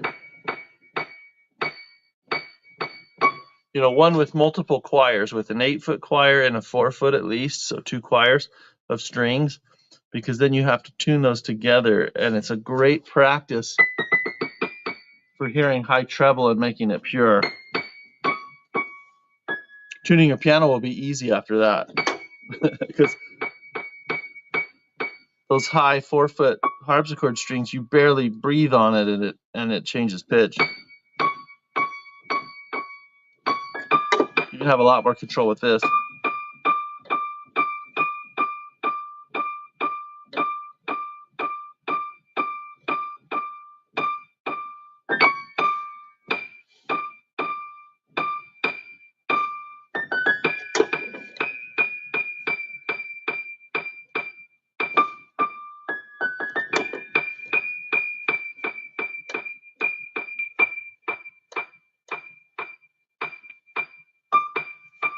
That's flat.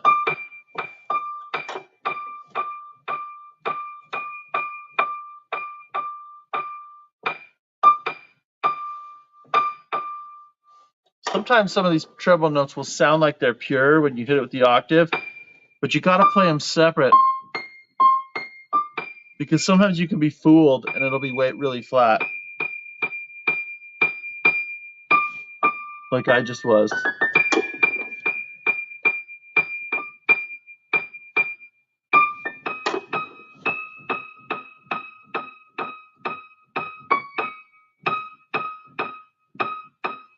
That's why my strategy up here is pull it a little sharp and then settle it down in general.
I always get so sleepy at this part of the piano. I don't know what it is. Maybe I stopped breathing or something because I'm listening. Breathe.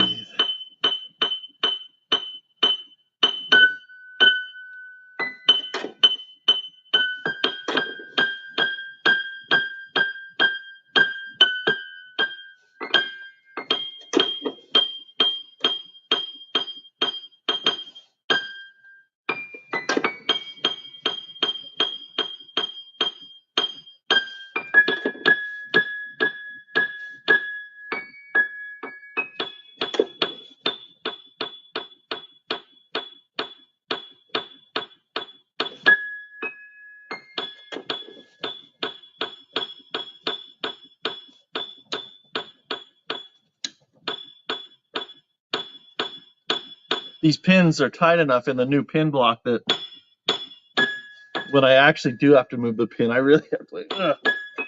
It's a lot of work. Otherwise, mostly I'm just kind of leaning on the pin. This one I have to turn to. I have to move it. That one moved okay.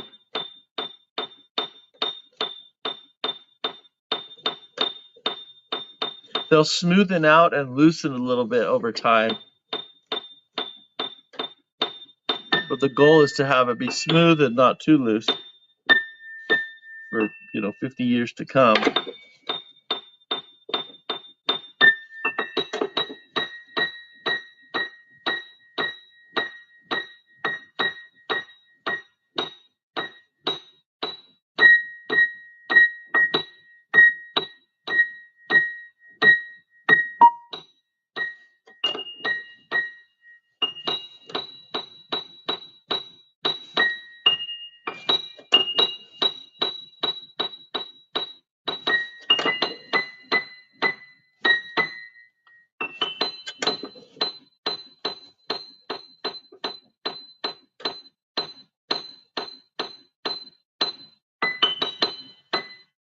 Okay.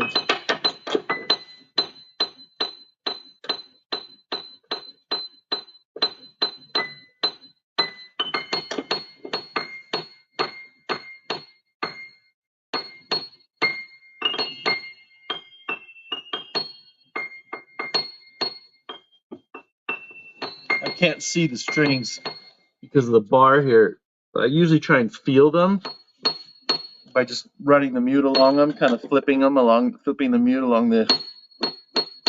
Sometimes I can't tell where I am and I have to stand up and look. It's rough, I know, standing up.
So as soon as I start playing this, it's going to start going out of tune.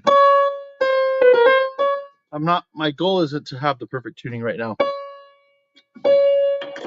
It's to have a good enough tuning that I can voice off of and be comfortable that the tone of this piano and the touch are going to be good.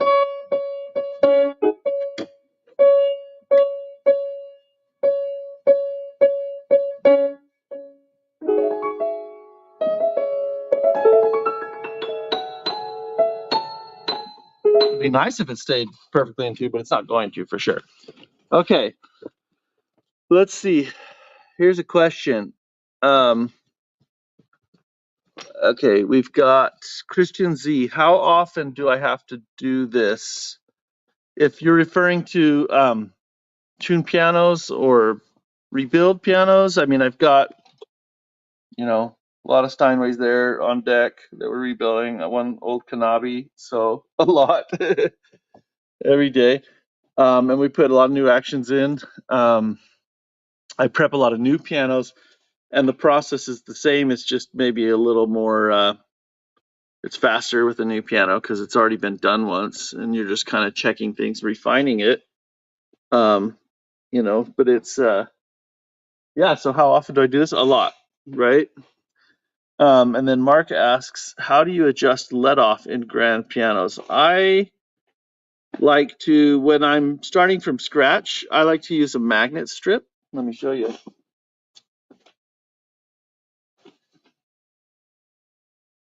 So I have a magnet strip here that is, let's see how thick it is. It's about,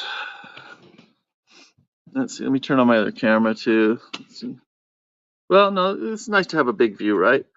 This is a magnet strip. Okay. I think I already said that like 5 times, right? Okay, this magnet strip is 3 millimeters. And if I put it into the strings, and this one's too long, you have to trim it, how you want it. But if I, um, put it under the strings, and normally I do this before the dampers are there, okay? But I can thread it in there, and then I can play the hammers under it, and it gets stuck to the strings, right? So then if I play a note, it will block up against that magnet strip. And if it doesn't block up, I'll turn the screws really quickly. Here's the let off screws. I'll run them up really quickly with a drill or something so that they're all blocking against that magnet strip. And then what I'll do is I'll push the key firmly down and then I have kind of a ratchet. For Steinways, I have kind of a ratchet tool that'll often work. If not a ratchet tool, then another tool, and I'll hold the key down blocked up against that magnet and run that screw down until the hammer releases. Now you have to have some elements of regulation in place for that to work, okay? But that's how I like to do it on the new actions when I'm putting in new parts. And that gets me really close. You have to just put quite a bit of pressure on there, and the let off doesn't end up at 3 millimeters. It really ends up, 1.5 to 2, because it'll end up a little bit closer to the string, depending on how hard I push. The harder I push, the closer the let off will end up that way. And then I finish off, once the piano is fully regulated after that, I'll go through and play to this, push the key down to the shelf, and then play through and make sure that in a quick blow I can hear the note like that.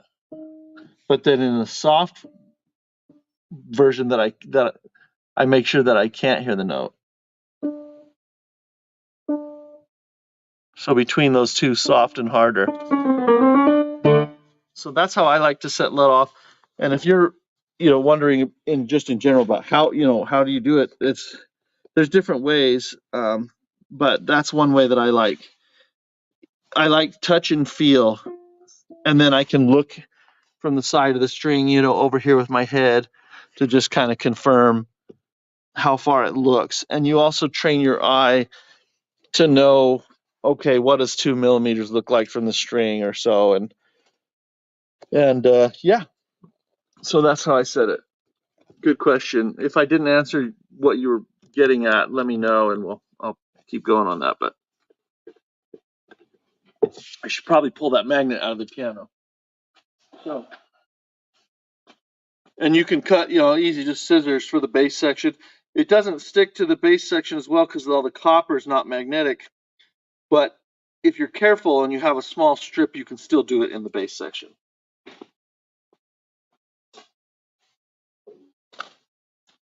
And you can do other versions of that. Like I have a little gauge that can be pinched in between the string and the hammer. The single gauge, you just take a wire and wrap it with tape or something to the thickness you want. Same thing, and then ratchet the tool down or turn it down. And and that gets you really close.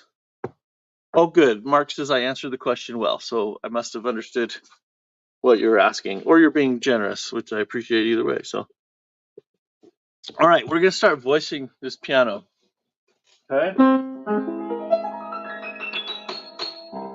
It sounds really darn good without having stuck any needles in it, actually, to me.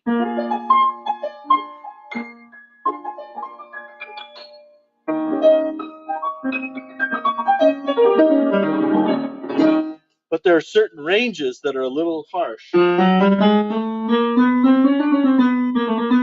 and notes that stick out from their neighbors. This is quite strong here, and this is not as strong.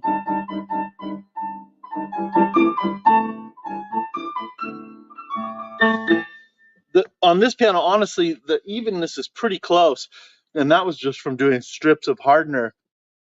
I haven't and shaping the hammers. But as far as balance and evenness of notes, why that's important, each note will respond the same. Also, when you play a chord, think about it like a choir. When it's balanced, it sounds proper. Choirs deal a lot with, okay, this voice needs to be toned down, and these outer voices need to be, in the forefront, or the melody or the moving part needs to be in the forefront. You can think of voicing a piano similarly.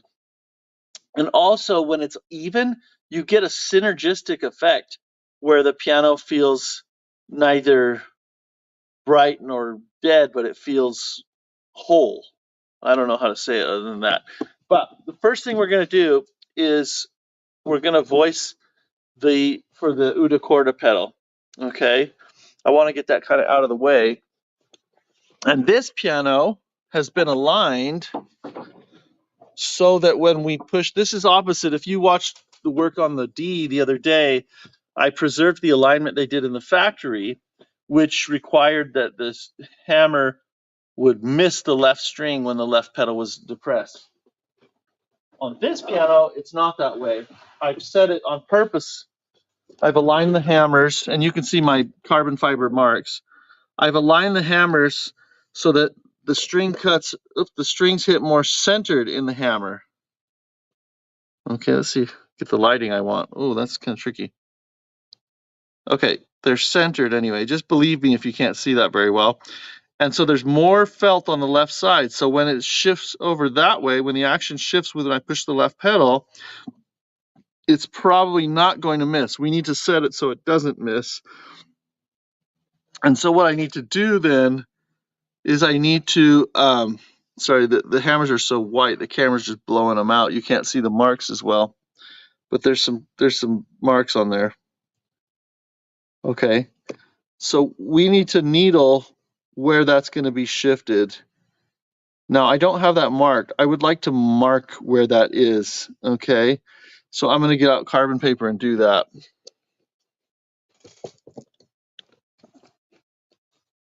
Okay.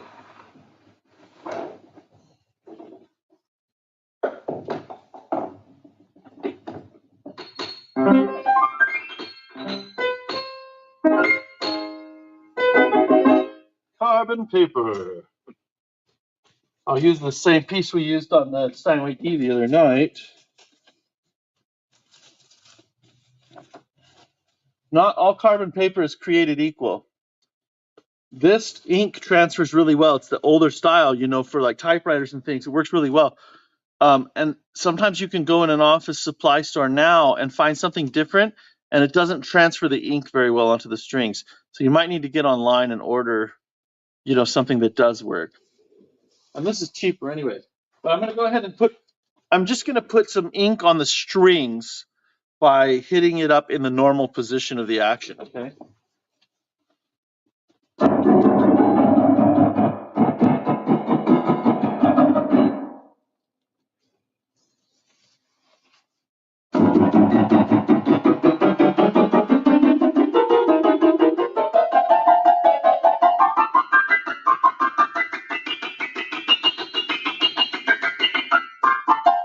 Okay, now there's ink on the strings.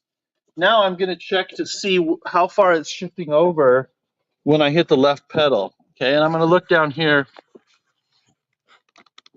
I'm going to take this camera off the tripod.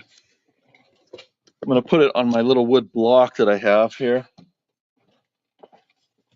And let's see if we can get you down there to see this. Okay. One of the challenges, boy, is just, getting.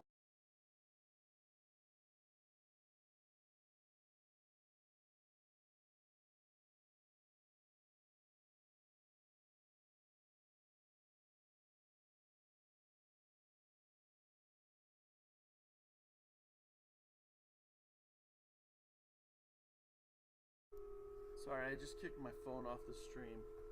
Okay, Mark asks, how do you know when your sample hammer has sufficient dynamic range? And how do you know if, he's leaving us hanging because the comment stops there, if my sample hammer has enough dynamic range? Are you assuming that I'm going to listen to one hammer and kind of listen to the dynamic range of it and then try and match that to the rest of the piano? Is that kind of what the assumption is there? Let me put this other camera back on the stream here while you're letting me know on that. Because I don't really do it that way. I don't pick a I mean, I kind of do sometimes, but I don't usually pick a hammer. And I rely a lot on my musical experience and just how much I've played pianos. And I listen, I say, okay, can I get the colors that I want? And I don't, the piano's going to dictate some things, right? Oh, sorry, Christian Z says low sound. Is it's because I switched mics. Just one moment.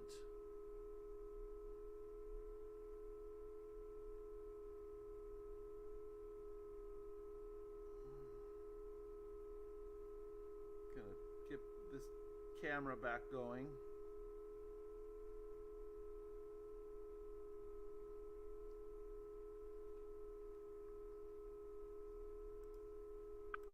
Okay. Hopefully the sound is better now because I'm using the phone as a mic here. I don't necessarily take one hammer and try and get it as a sample to sound the way I want and then match the others. I think of the piano as having a certain tonal curve that it needs to do in certain zones or sections of the piano. Thanks. Yeah, I'm glad the sound's back. It's because I kicked this off of the stream. So what am I saying with that? Usually I'll start getting into a piano and I'll say, oh, okay, let's say I'm playing a piano with some new hammers on it. I'm going to try and crescendo, and if I can't get the quality of sound or volume that I want without hurting my fingers or my arm, then I need more hardness of the hammers to bring out that energy out of the strings better. I don't know if that describes it, but I'm gonna carry on. You can clarify if you want as we go. But okay, we were going to set.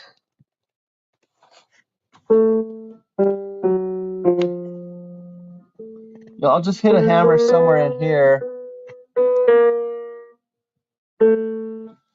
I'm sorry, I'm trying to show you at the same time as do it, and that's not always easy. But I'm just blocking a hammer up against the string, and on this piano, actually, I need to look down here and get right in there and see where it's hitting. And then when I hit the left pedal, where it hits, okay? And it's going, sorry, I didn't get that for you, but shift it over and see where it hits. I don't want it to miss, and I think it's going over just a little bit far, but I need to I have to let go of the camera to determine that. Just one moment. I'm going to move the damper here out of the way. Yeah, it's going over a little too far, the action is. So, how do I change that? On this piano, this is going to be similar to, oh, look, we're missing a screw. Okay, on this piano, there should be a screw right there that that stops the action at a certain point. So let me see if I can chase down that screw in my bag of screws or my bin of screws here. Let's see.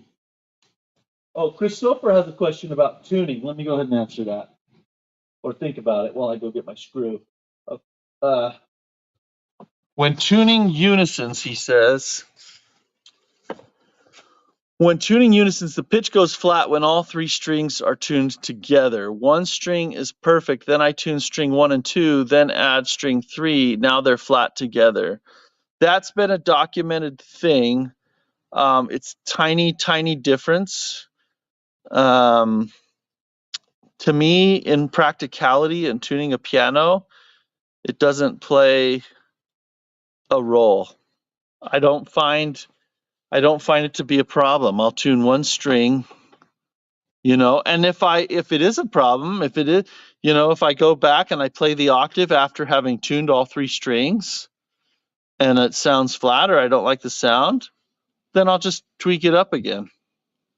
But I don't have a problem. Like, I'm not going back and forth between tuning the unisons and tuning the octave, tuning the unisons, in an endless cycle to try and get it right. That doesn't happen. So, so maybe our ears just learn to adjust for that. Maybe. Okay, let me get that screw.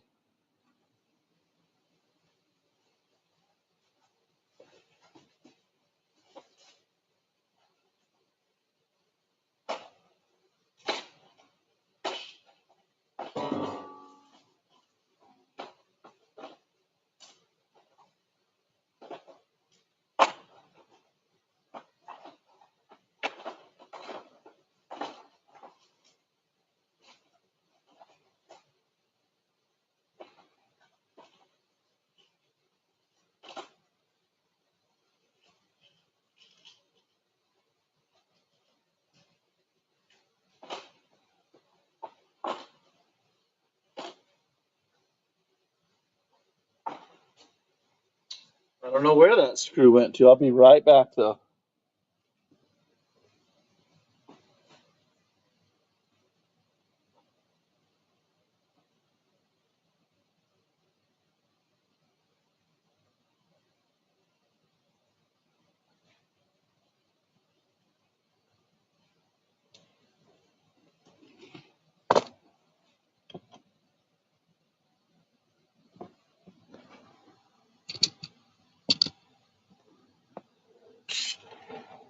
Okay, I found my screw, but the original is broken.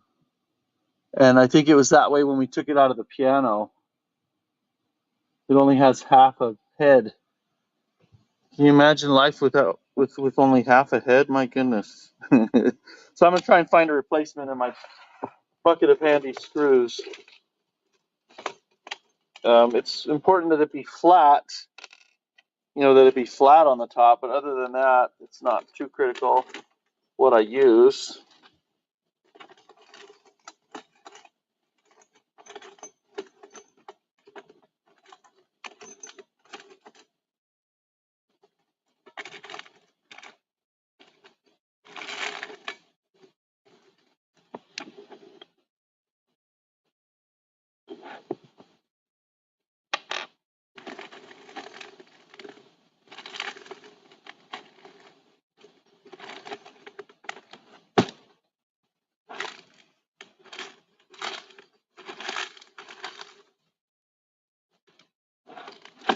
This could be an option here.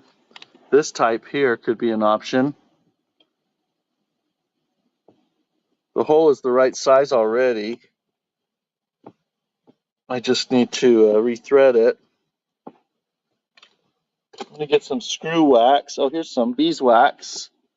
I like to, anytime I'm putting a new screw in or rethreading or something, a hole, I like to get a little bit of wax on the threads. Now we'll stick that in here. And hopefully the head isn't too thick. So I'm trying to get this close. Hopefully the head of the screw isn't too thick for the dimension that we need for the action. If it is, I'll just I'll recess this hole a little more, drill it a little deeper. But I'm going to make a guess here, and that might be like way too far out, you know, to stop the action where we need. But let's see. Let's see.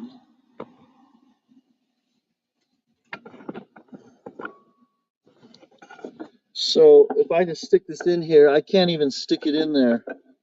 So I need to drill this hole deeper and make a recess for the head. Okay, so no problem. We can do that pretty quick. Right?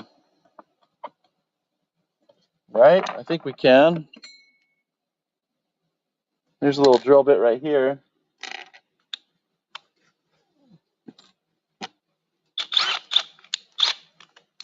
Okay, let's just make this a little deeper.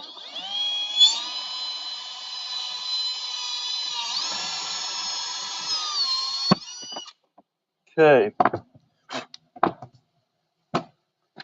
Now I need a bit that's the width, the diameter of this head. Let's see if I have one just happening to be here. This is pretty close. That's actually right on pretty much the diameter of that head. So I'm going to go ahead and drill a little bit. I'm going to run the drill bit backwards so that it doesn't grab the wood, hopefully, and I'm going to try backwards.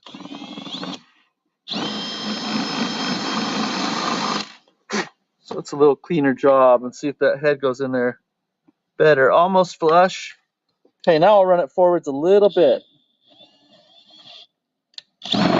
Then backwards. Again. Okay, we'll try that. Let's see if that'll work.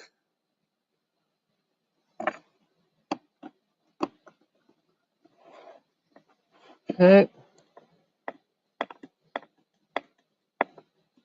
Now I can screw that in farther and recess. It'll be recessed into the wood a little bit.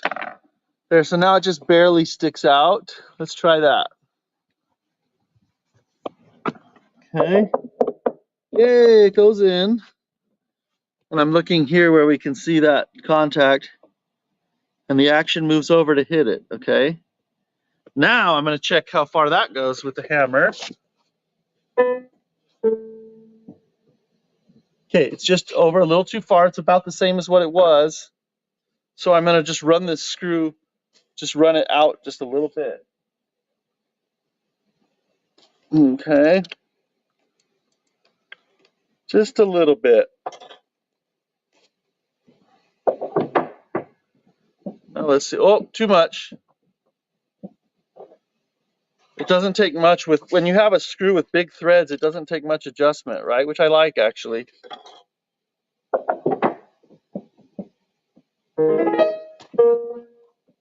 Okay, that's good. Let's see if I can show you. Oh man, this is, I'm going to try and get under here. I know this is sideways, but just turn your head sideways for a minute, would you? Would you do that for me? So I could get the view in here. Okay. So here's the regular position. Now we're going to shift it. Still, it hits the felt. It doesn't miss. Okay. All right. We're going to mark the hammers with that because we put carbon on the strings, rubbed some carbon on there a minute ago. So I'm going to shift the action over with the pedal and hit the keys.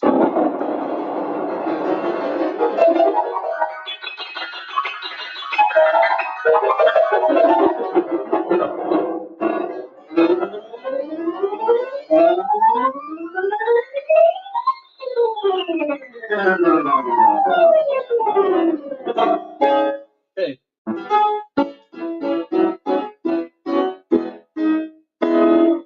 Okay, so now what I have on there is 6 lines in each of the hammers. We're going to, at this point, what am I going to do?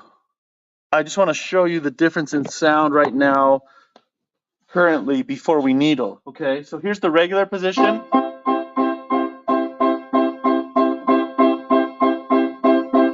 So I'm going to play 5 hits in the regular position, then I'm going to shift the action over with the pedal and play 5 hits. Listen to the difference.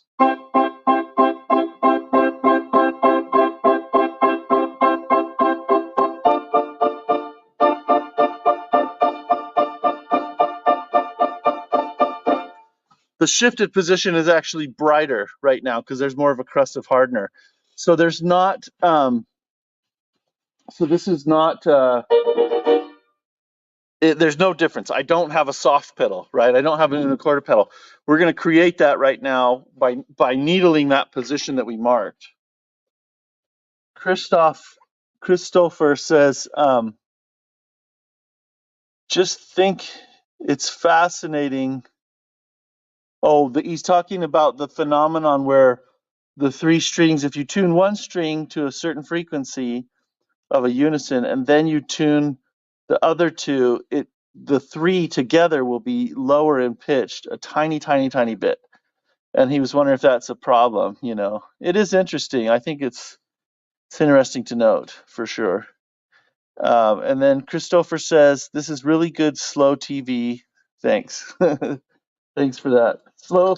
I hope the slow part refers to, I don't know, relaxing, again, you know, not referring to my mental capacity, but you can't, yeah, that's okay too. So, all right, we're gonna needle all the hammers just wholesale in the unicorda position. And on this piano, I would like there to be not very much contrast between the two, just a little bit, just more subtle contrast. Okay. Let's see. I'm gonna go ahead and put you right here. Oh bother. Okay, hopefully we didn't lose the mobile cam, right? Okay, I'm going to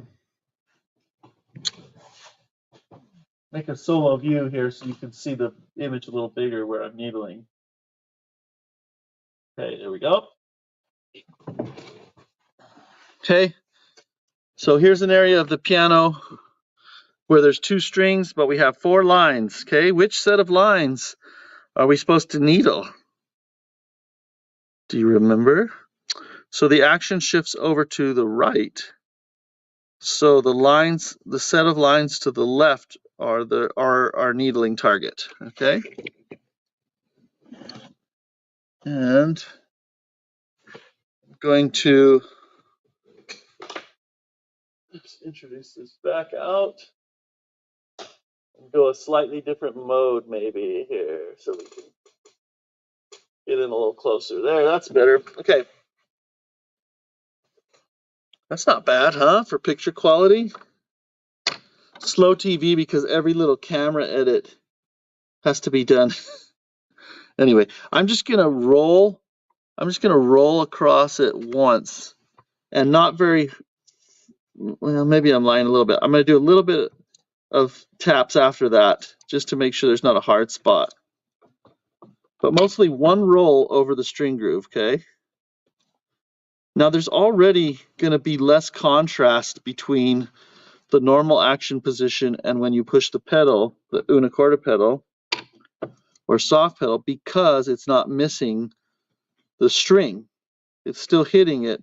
So that in and of itself is already going to help minimize the contrast.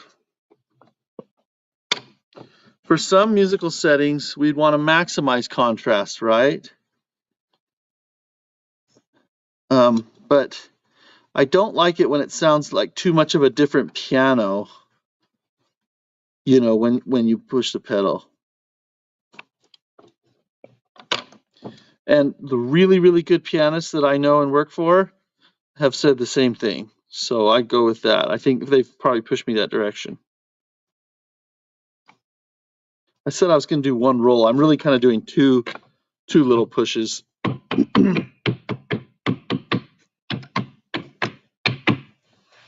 Okay.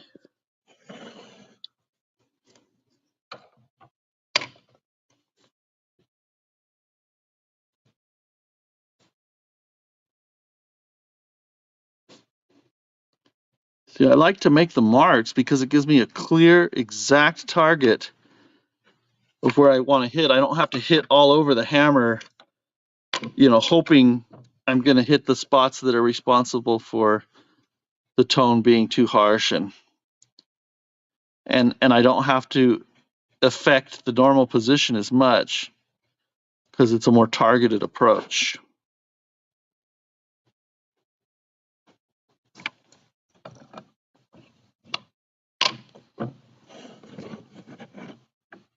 Another view here of my hand covering the hammer, I guess. Okay, never mind.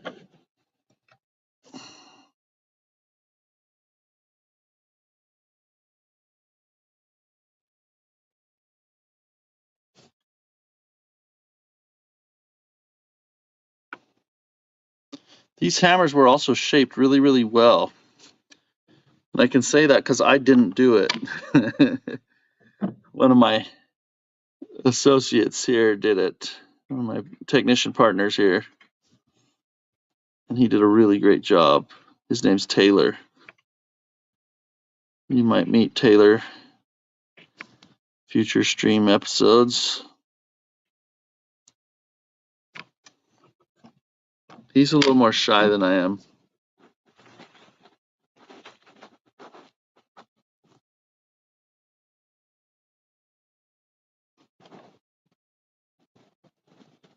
Now, if I was really unfamiliar with what this was going to do to the sound, when I started off doing this, oh, there we go. I ended right on middle C. That's perfect to do what I was going to show you.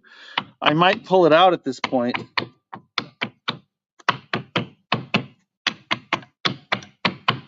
Okay, so I might put the action in at this point just to see how it's coming.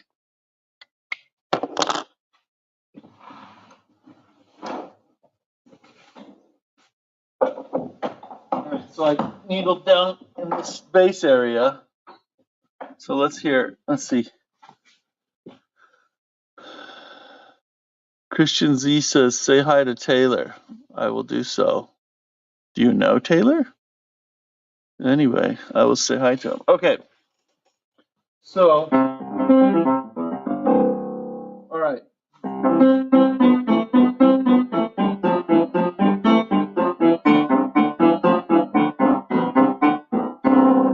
Now I'm going to play that same kind of thing with the pedal pushed.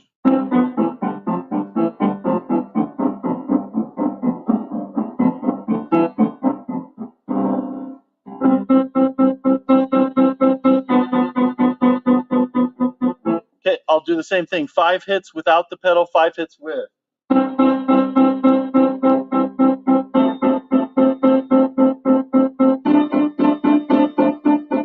I didn't needle that note. That's no fair. But I wanted that harmony. Okay.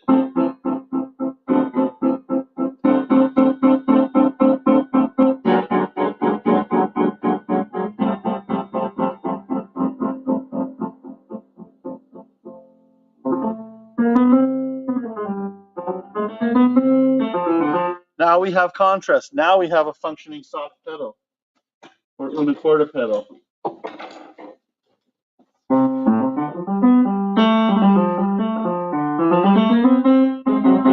It's also rounded out the tone of the hammers in the regular position also.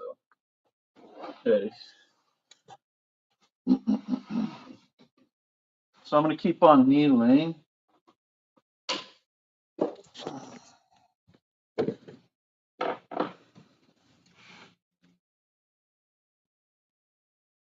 And it's a lot of what I do, it's like the same process on the Steinways most of the time, that I know will produce good results. But each piano responds differently, right? Each set of hammers. So it keeps it interesting.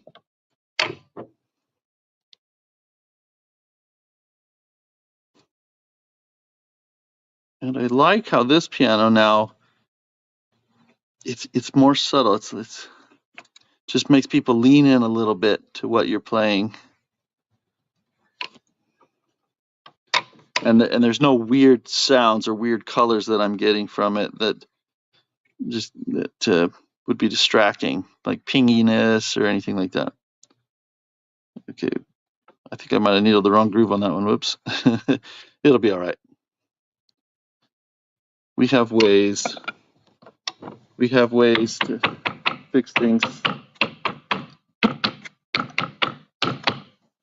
Okay, keep needling. You know what I'm going to do. I'm going to just keep needling all the way across. So you might want to grab a snack or post a comment in the chat or comment section.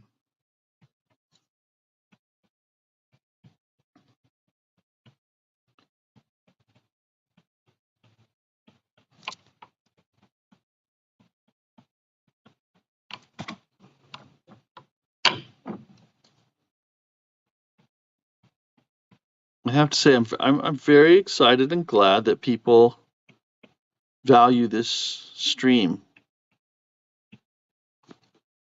to some degree. It's been, it's just, it's good.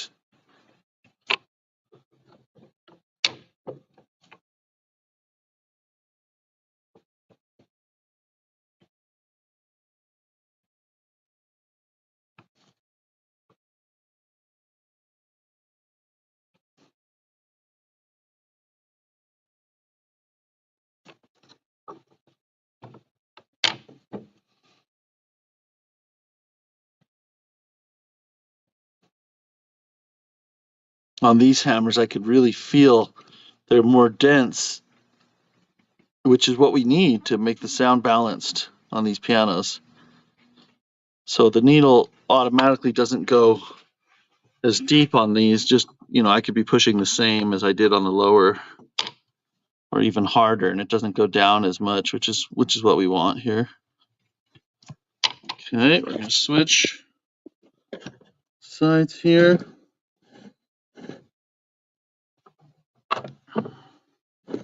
Actually, I'm just gonna set you out of the way here, if you don't mind. Christian Z says, nice watching bedtime in Sweden. All right, nighty night in Sweden.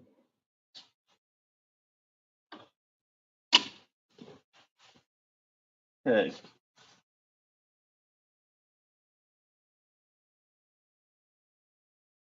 Making me tired.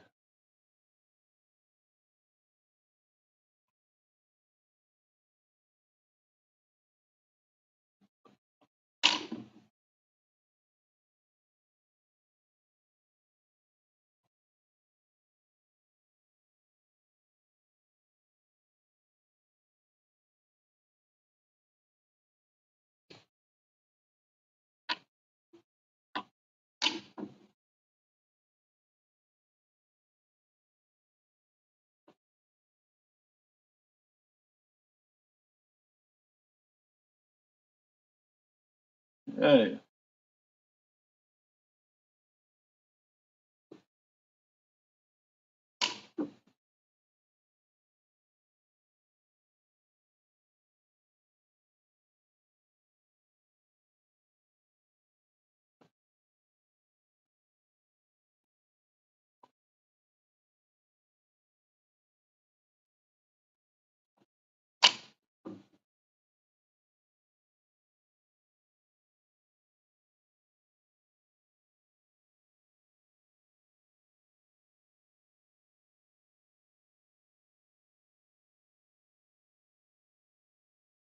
Okay, just about got it. All 88 of them.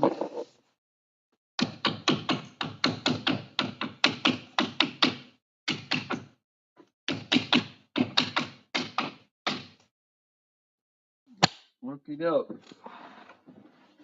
Let's listen to what we have here.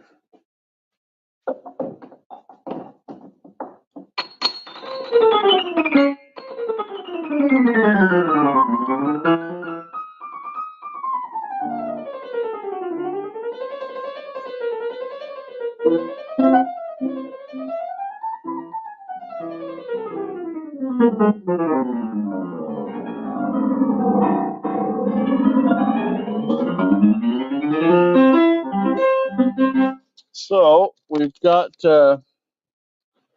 see if we can see the feet at all. If I push here,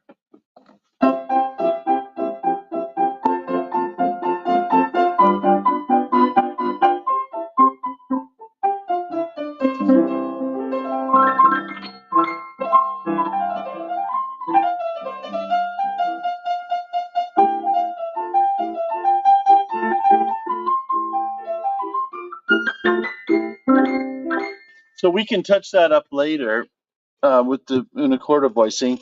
But right now I'm going to start voicing the regular position, and then we'll touch up the unicorda, or maybe even needle that same in that same way again. We might just needle that area of the hammer once more. I told you I didn't want much contrast, so I was a little more careful. Anyway, so let's get needling the other areas. I'm going to put this on a tripod. Okay.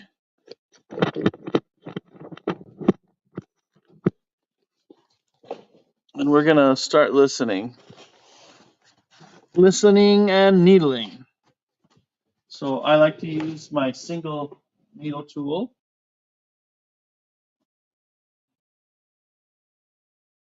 Because it's not married yet. No, but anyway. I'm going to use my single needle tool, and I worked on a Steinway D last night,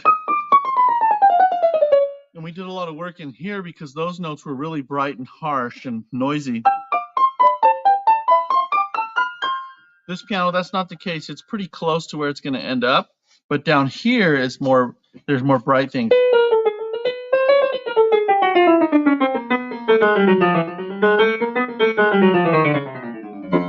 And this piano overall is very close to being even already. So I'm going to start here, and I'm going to pick the very worst notes that I hear, and I'm going to go ahead and needle them.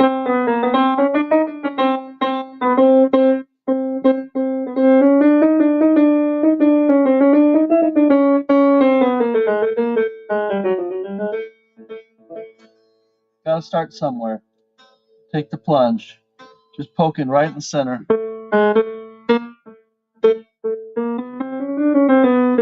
Another way to think of this is when I play a piano scale, just very soft, I want to make sure that they will be mellow when I play soft, but that they'll still be bright when I play loud.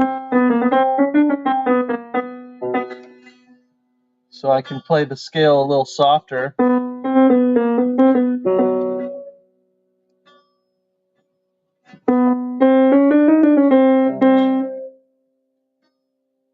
And this will give me a great dynamic range, exponentially dynamic range.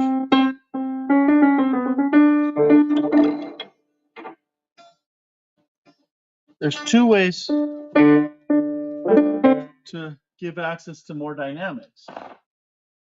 We can either raise the loud ceiling, or we can lower the quiet ceiling. And most instruments kind of have a maximum on the loud, and it's a little bit difficult to artificially do that without, you don't want to do that too much. So right now I'm working on dropping the lower so we have a bigger dynamic range.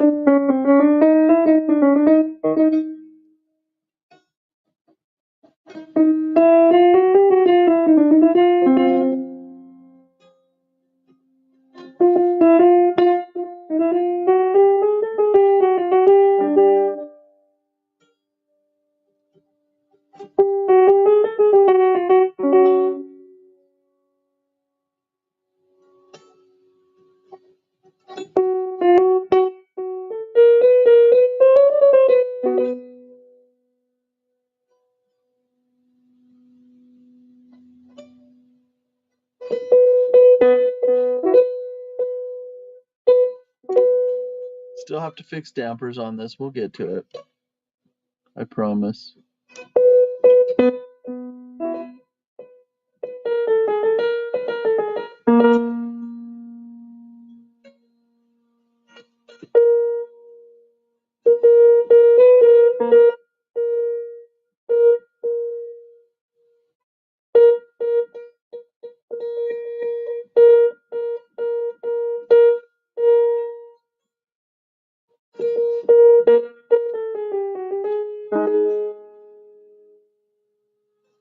These hammers have enough hardness where I can feel comfortable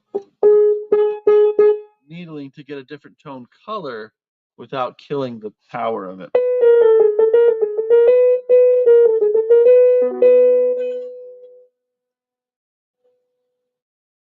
And bear in mind when you think about voicing and how I'm voicing,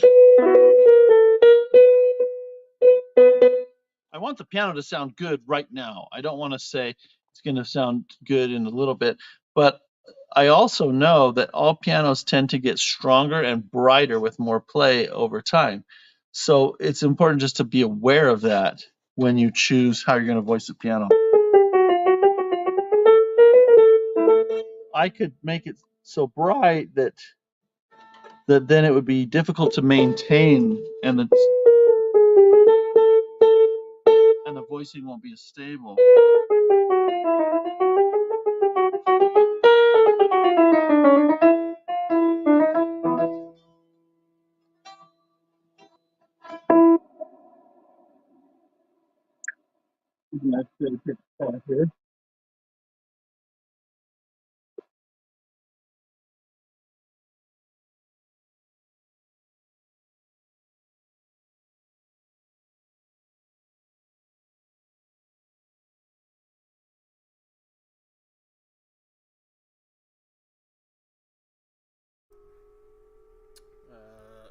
Don't you love robocalls?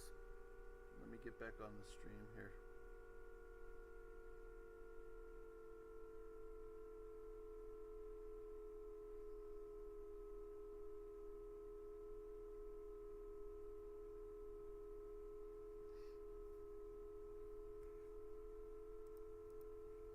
Okay, let me switch the camera to facing back. There we go.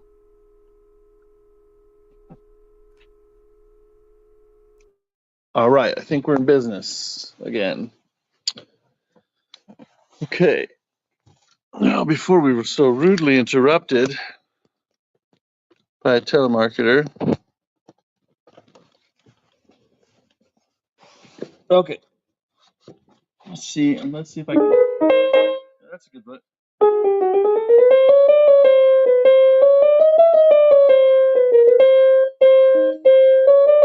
You hear the harshness of that, right?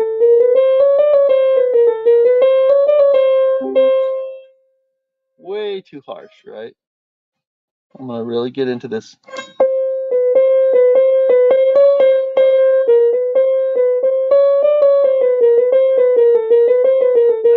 Now it matches better.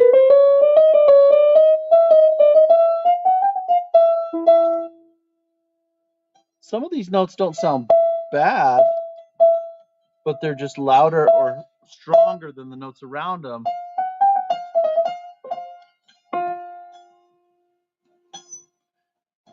And yeah, so we're just leveling out the levels.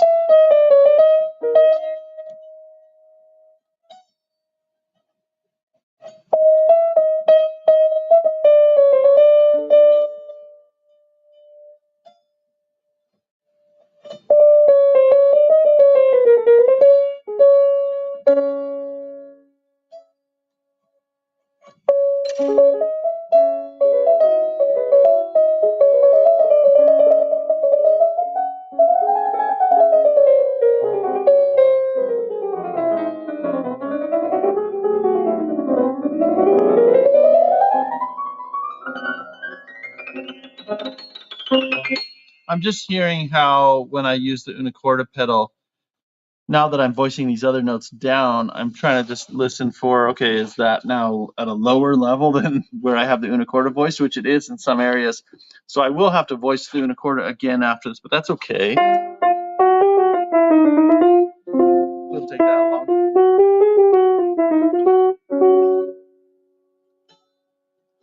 I could also just do it through the strings. So we'll just see how much work there would be to do once we get to that point.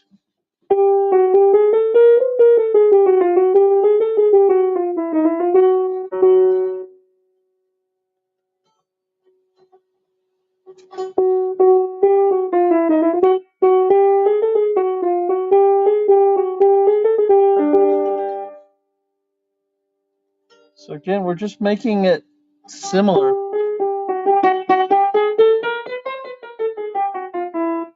quality from note to note.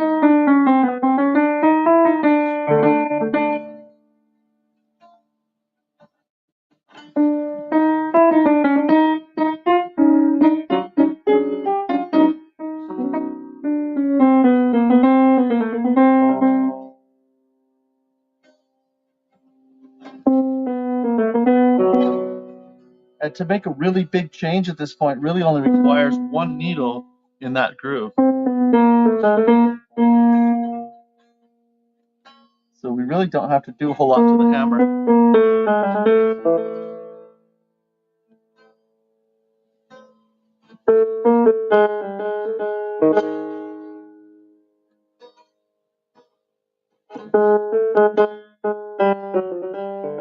This is that area that I was saying was way too strong here in the tenor. Because musically, it usually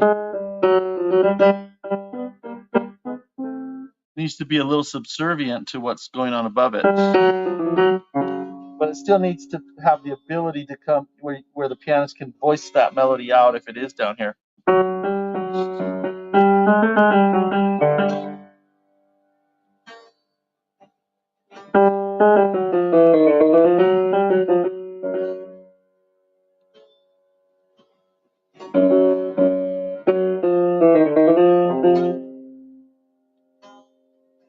I told you the tuning would move around a little bit. It's moving around just from temperature changes in the room here today. You should probably check the chat if anyone has any questions. Nope, nothing new there. You're welcome to ask questions in the chat or interrupt me. Make comments, or you want me to look at a piano for something? We did that last night. It was really successful. Giving just someone kind of a second opinion.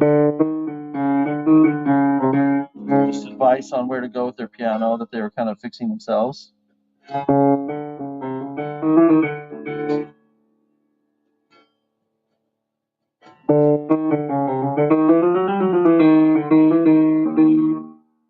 So I'll go over an area and then I'll kind of go back through it if I notice notes that are sticking out again.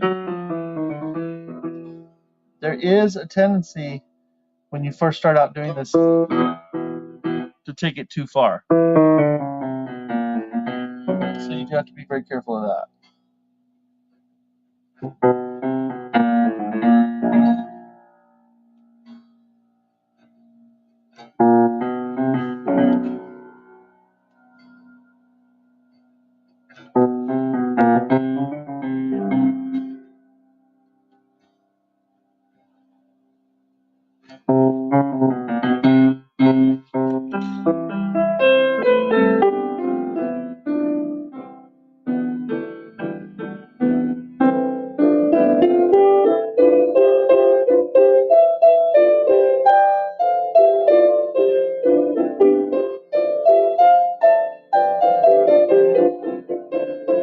The C is quite strong.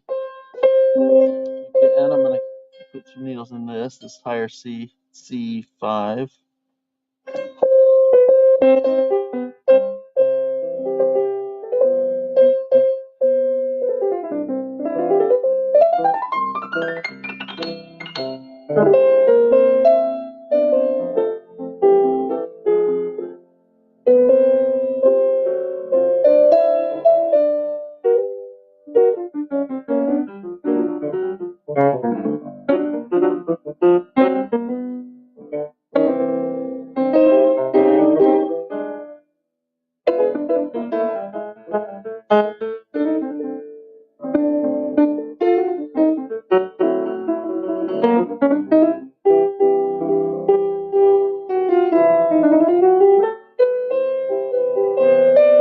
I'll be honest, I didn't think this piano was going to sound this good. Actually, I'm really just now starting to see the potential. We just made those tweaks in the strike point of the action.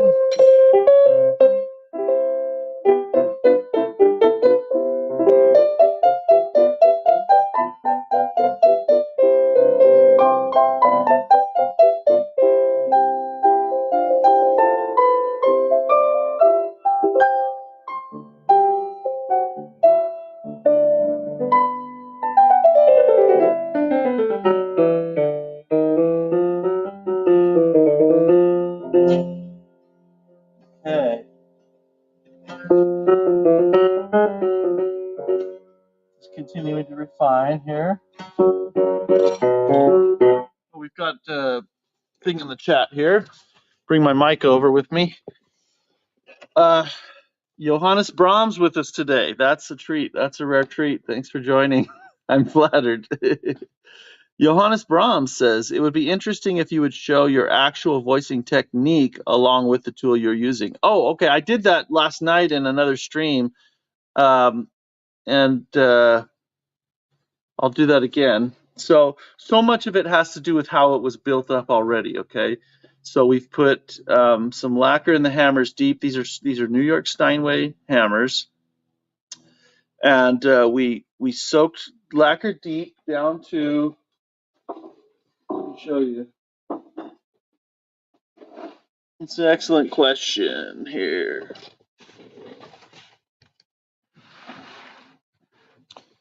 Okay, so what we first did is, if you look at the side of the hammer, with a needle bottle with kind of a larger gauge, we let the hammer drip down, and it soaked down through the hammer from the top all the way until about where it hit the molding, the wood molding on the hammer at the top. Okay, and that's where I stop.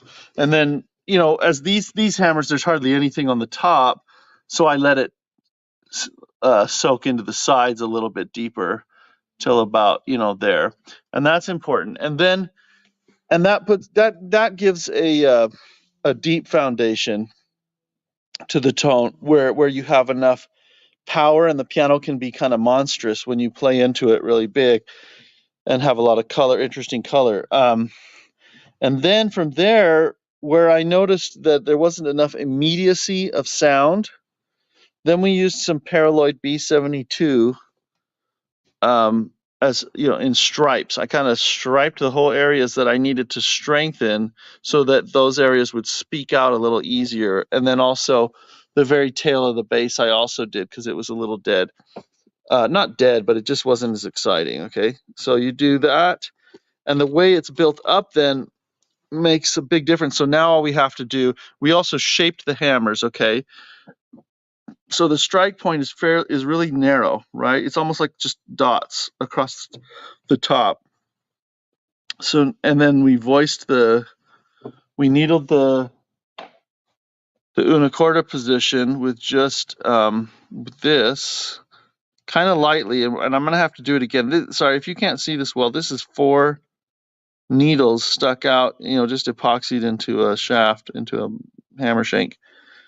And after marking where it was going to hit in the una corda position, I just rolled over that way.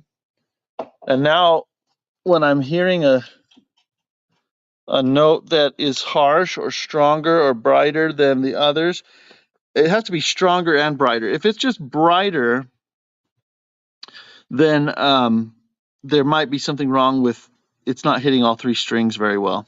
Okay, so I would check that first. So now when I'm playing and I hear something, I will play the note and let the hammer get into check, okay?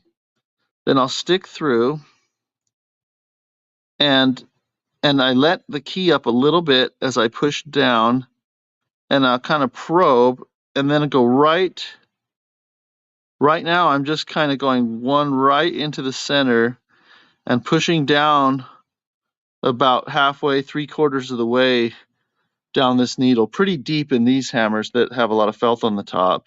Up here, I push harder because I need to get in, but up here I won't go as deep.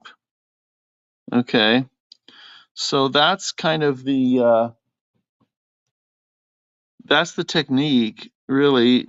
At this point, it's pretty easy, right? And that's all I've had to do to this piano at this point to make it sound this way. Yeah, keep the questions coming on that if there's something more specific that you want me to know, or that you want to know about what I'm, the voicing technique, like you were saying. I'm happy to share. I'm not trying to keep anything in the dark or anything. It's just sometimes I don't know what people, are interested in, what aspect of it. So, but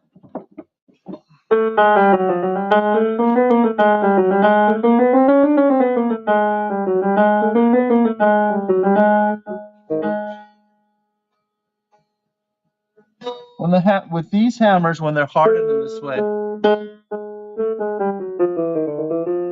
if I just go a little shallow stuff, it won't develop that sweet, beautiful body that sings, you know.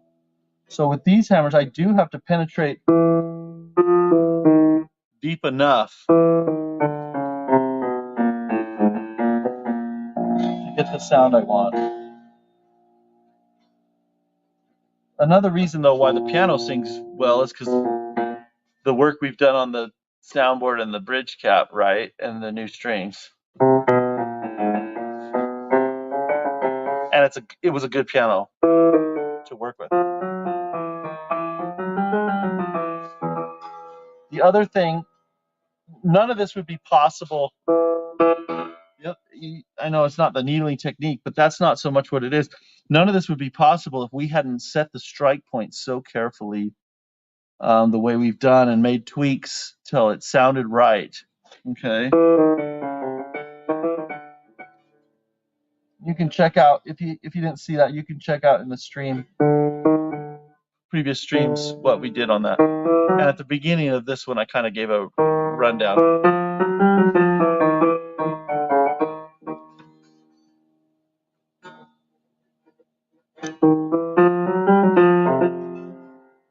Don't be disheartened if you have to poke the same hammer several times before it kind of settles down. And the tone you hear right after you poke, that's not going to stay. It's going to change a little bit for the better. It's going to get more color back very, very soon after you poke the hammer. The hammer kind of self-heals.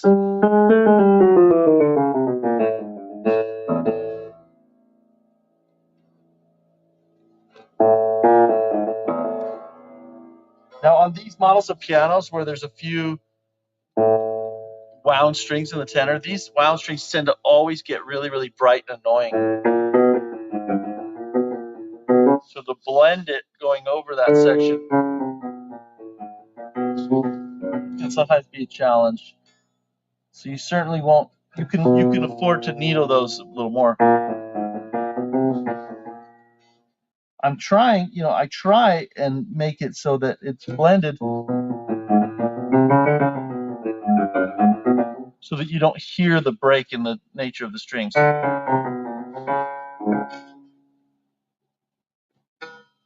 And all I'm doing, I'm probing the very top of the strike point till it's hard, and then plunging in.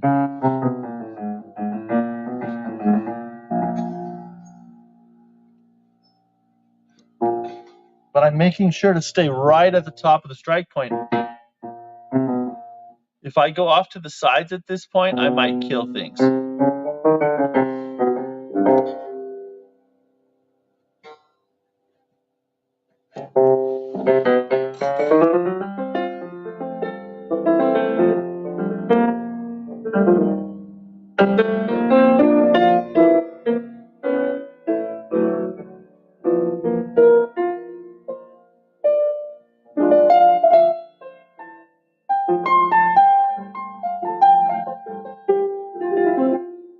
I'll work on that area a little more in a sec. Just kind of, some of those stick out a little brighter than others in a way that's not, it's not ugly, but some types of music wouldn't go well.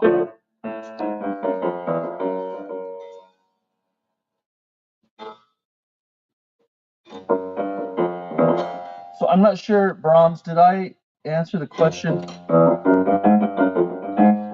about the voicing technique well enough, or is there something else that?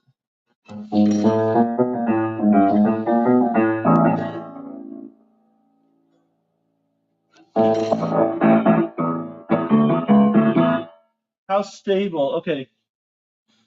Brahms says check out the previous stream, and I don't mean to be like, hey, you can check out my previous stream. Why are you asking that question? No, I really appreciate the question. So that I didn't mean to sound that way at all, but Oh, we've got a few comments here. Let's see.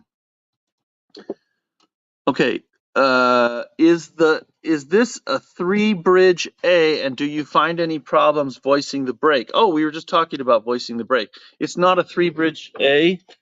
There's just the 2 bridges, the continuous long bridge, and then the bass bridge. But you do have the difference in wound strings versus plain, and that's always a little problematic. What I find is that I actually just have to needle the ends of that section, where they meet up together. I have to needle them a little more usually, especially the first note that's not wound. It'll kind of pop a little more, so I have to find the spot on the hammer and needle it that'll make it sound a little better. Then Johannes Brahms says, I will check out the previous stream, and he says, how stable is the voicing? Okay, so voicing in general is about as stable as tuning, maybe. So if you're not keeping up on it, as you tune here and there, it will deteriorate, and certain notes will be bright and harsh, and also when you first put on lacquer, it continues to harden a little more, and as the piano's played, the felt continues to compact, so it's going to get harder and brighter and everything. So I mean, it's stable enough to where you can say this piano has this character now, and I can rely on it sounding that way. It's not going to change drastically from day to day or anything. But you might have notes that pop up that get bright, and you think, okay, I need to touch that up a little bit. That's why I think, a lot of pianists, they want to have like a tuning hammer on hand to touch up unisons. I think they should have a chopstick needler on hand and learn how to just touch up the voicing for themselves. And they'll be a lot happier with their piano, I feel like. So anyway, I hope that answers that. Okay.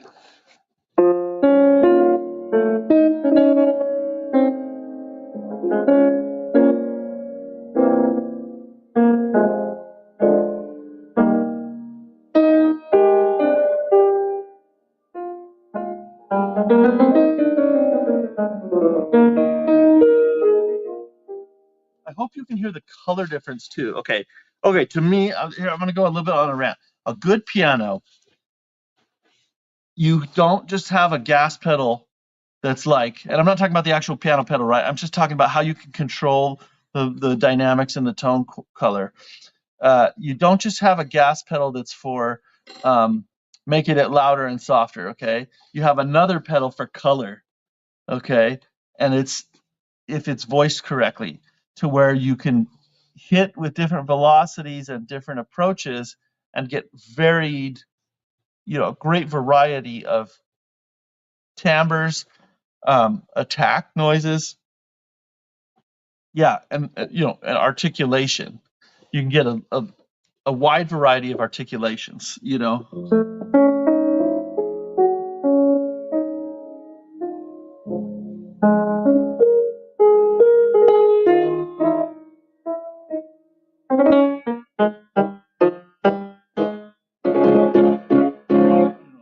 I know that the sound's not good when I play loud, but the break now sounds really good. I don't hear it. It sounds really smooth going over that break right now.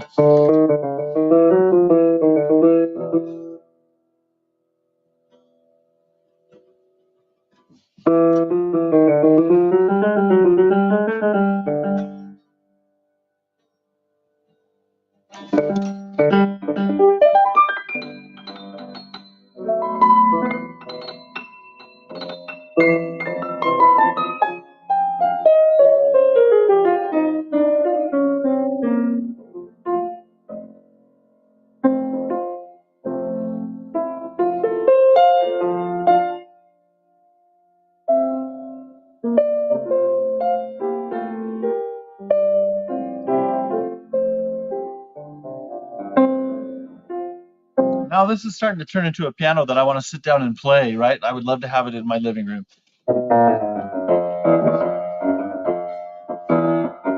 So the break going now from the tenor to the bass, that's also problematic. Listen, that first note can always stick out even when you needle it, but let's see. I'm going to go ahead and put 2 deep needles all the way, the whole length of my needle. That helped, but it still pops. I'm going to needle slightly back of the groove on that side, on the edge of the groove. It's not really a groove yet, it's just a spot. That smoothed out the articulation, but it still has a different character.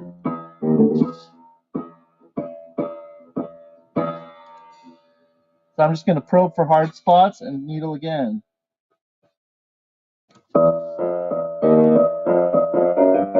Now this one sounds like it pops. So I'm going to needle this one again, that side of the strike point, just a little bit. Not much.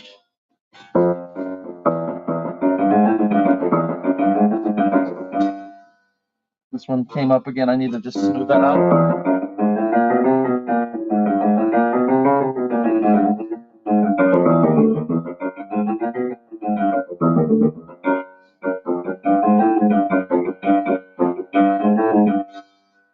Just trying to smooth it out here. And I'm not worried about killing the hammers. The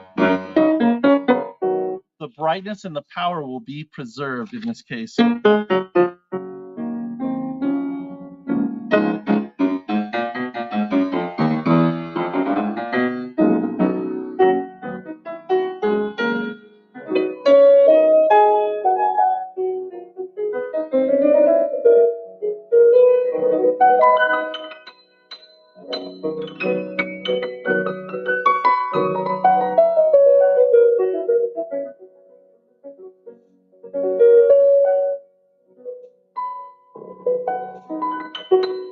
Keep going. I can't help myself but, like, you know, play in between just to experience the piano. This is a gross sounding note. Let's see if we can help that one just by, there's no special technique. I'm just going to go right on the top of the hammer and sink the needle in. Much better. We're still hearing, like, you know, some weird, nasty. I don't think we're going to get rid of that all the way. But my touch response as I play, it feels even now, so I'm going to leave that one alone. I'm going to keep going.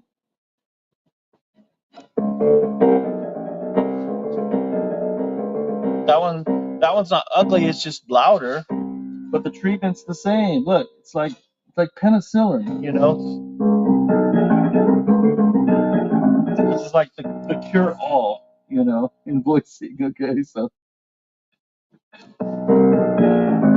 you know, we also mated, for if you weren't around, we also mated the strings to the hammers, you know, pulled the strings, leveled them to the hammer so they hit all strings at the same time, and that's huge for the tone quality.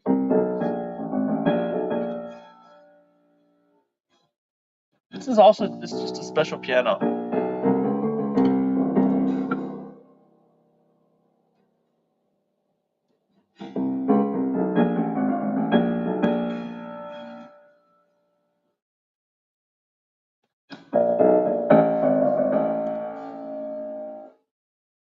Now I'm going to do 2 and 3 needles. I'm doing more needling and deeper when I get in the bigger hammers.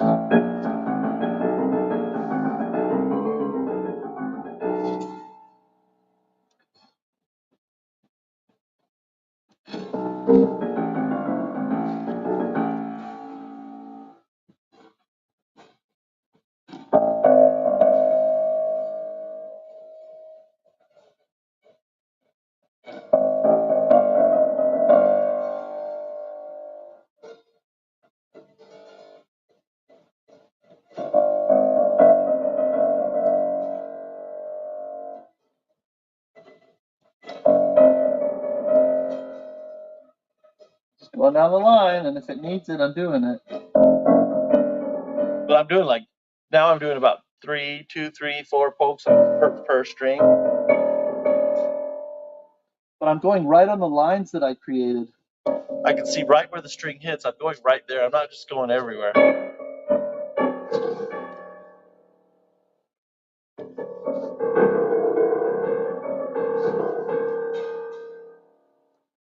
If you have a really bright hammer in the low bass, A really bright note, like right before the end, it just kills the energy of the scale. Like that. So everything after that feels like a letdown.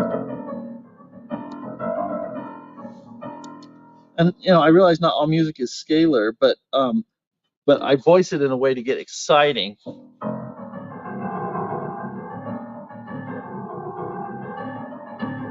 So these that pop out before I reach the end, I need to kind of smooth them.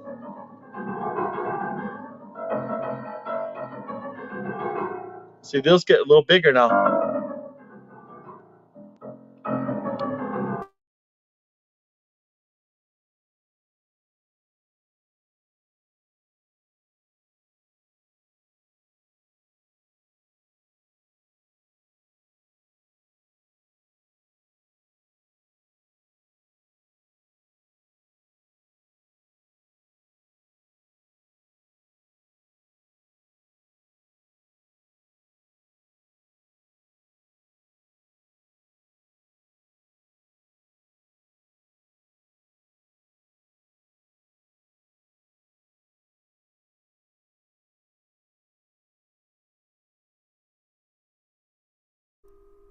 Sorry, I lost sound here. My phone died. Should have been watching that. Let me plug it in and I'll get another phone. But let me turn up. They were saying the mic sound is really low right now. Let me adjust that on the computer here real quick. Okay, I hope that's better mic sound right now for you. Can you hear me now? Can you hear me okay?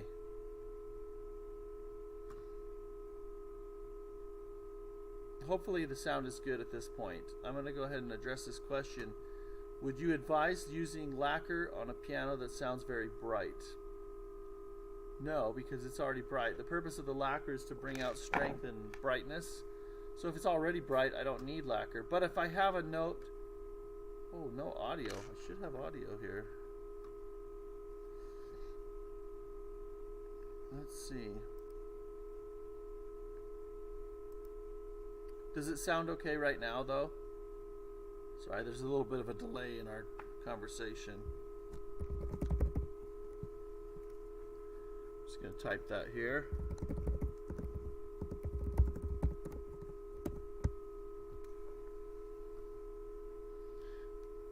So, let me just confirm that I have okay sound before we continue.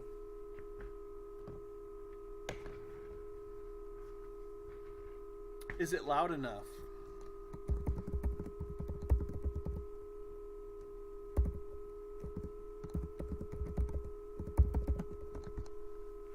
Yeah, my phone died, so...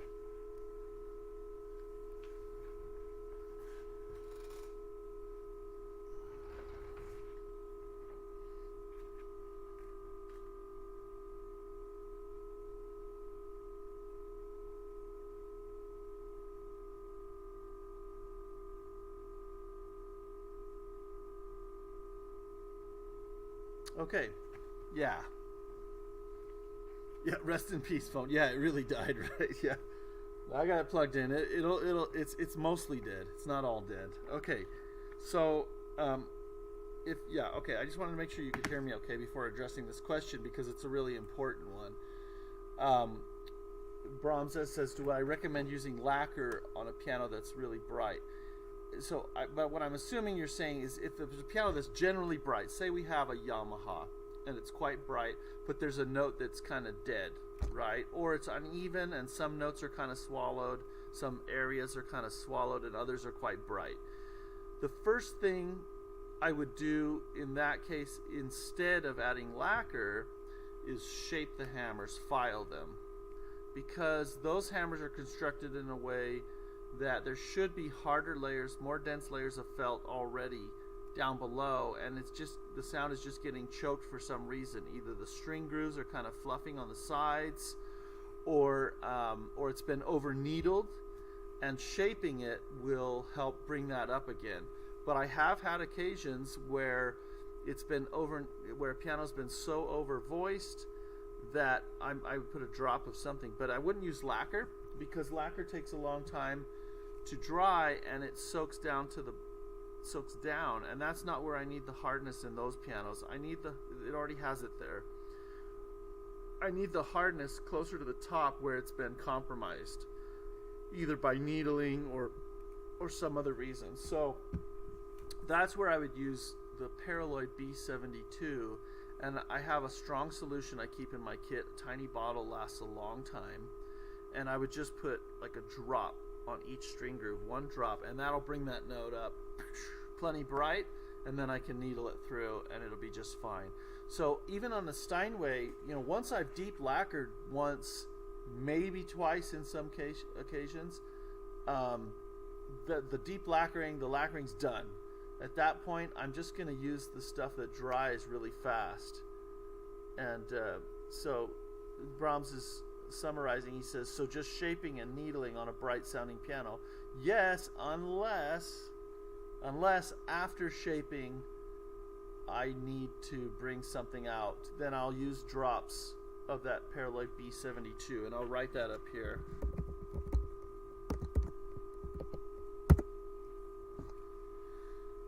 Paraloid B72 is I'll show you the crystals. Let me show you.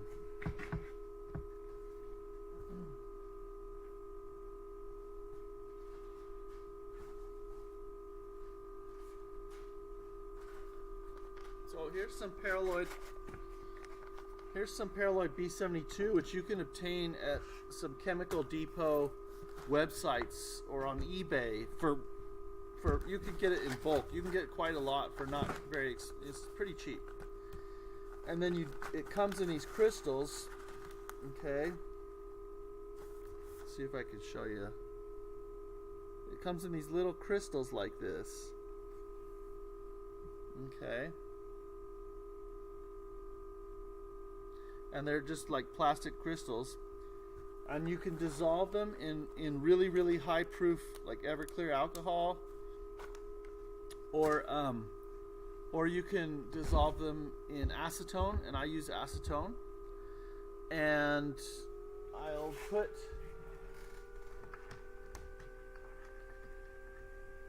in a bottle like of this size, I'll put like 10 of those crystals and then fill it up with acetone to the top, and it takes about 3 or 4 hours to solve it. It's not very fast. And then once it is solved, it's ready to go, and you carry it around in your kit. So, even if you're not a technician, this is a miracle worker. Okay. Yeah, great question. Thanks, Lawrence. So, where were we? Oh, I'll get the phone up and running again because the sound, I think, is a little better on the phone, right?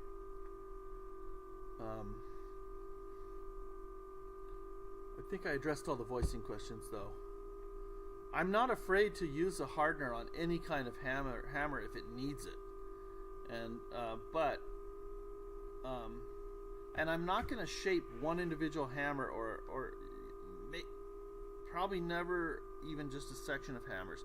If I'm going to shape hammers, I'm going to shape the whole set, and then I'm going to needle accordingly to voice it, and I'll get the better result.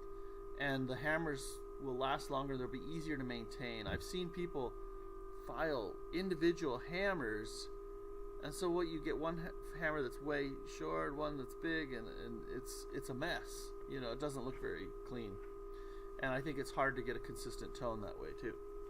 So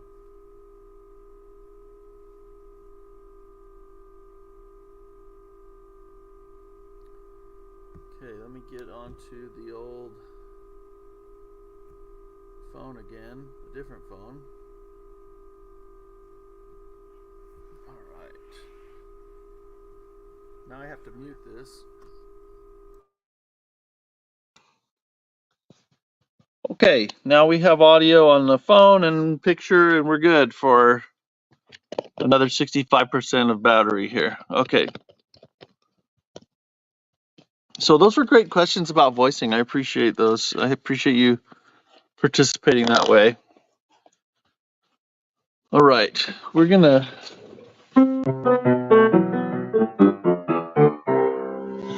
keep looking at this piano here and voicing it. Okay. Try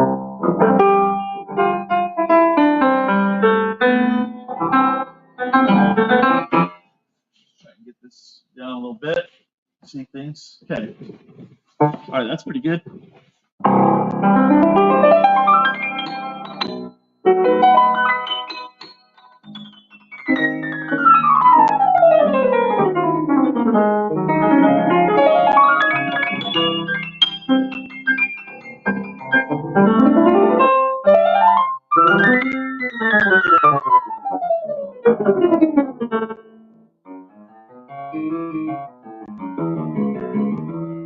That's pretty good across the break. There is some notes that sound gross. It's not just unisons, although that's part of it.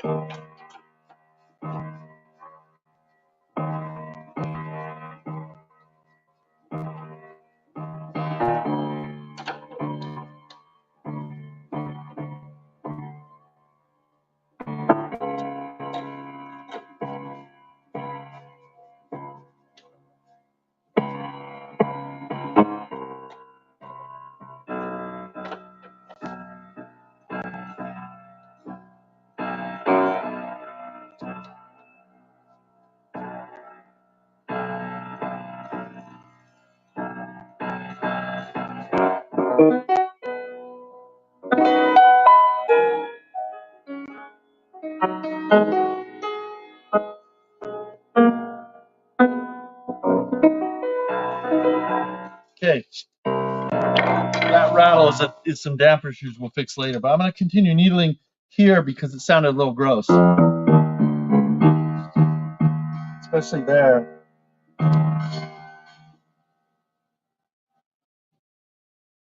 I'm just probing right where it hits the string. I can see the mark of carbon that I made. Just need to go and soften these again.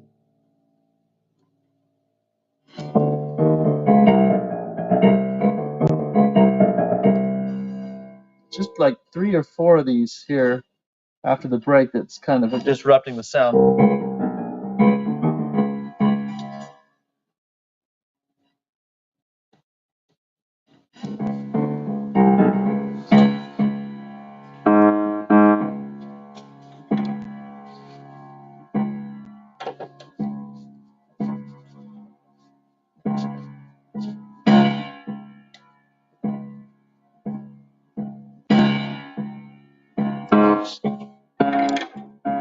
Oh, that's out of tune. Let's see. Where's my mute? Let's see. Did one of you take my mute? I'm guessing not. Here it is.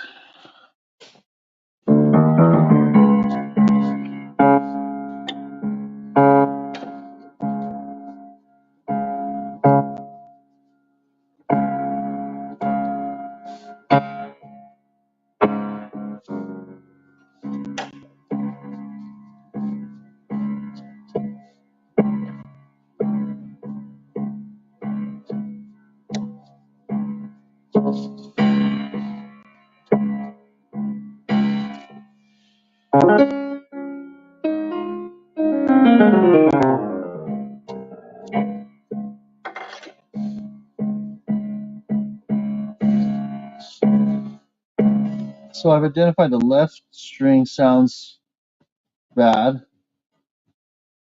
See what's going on with it.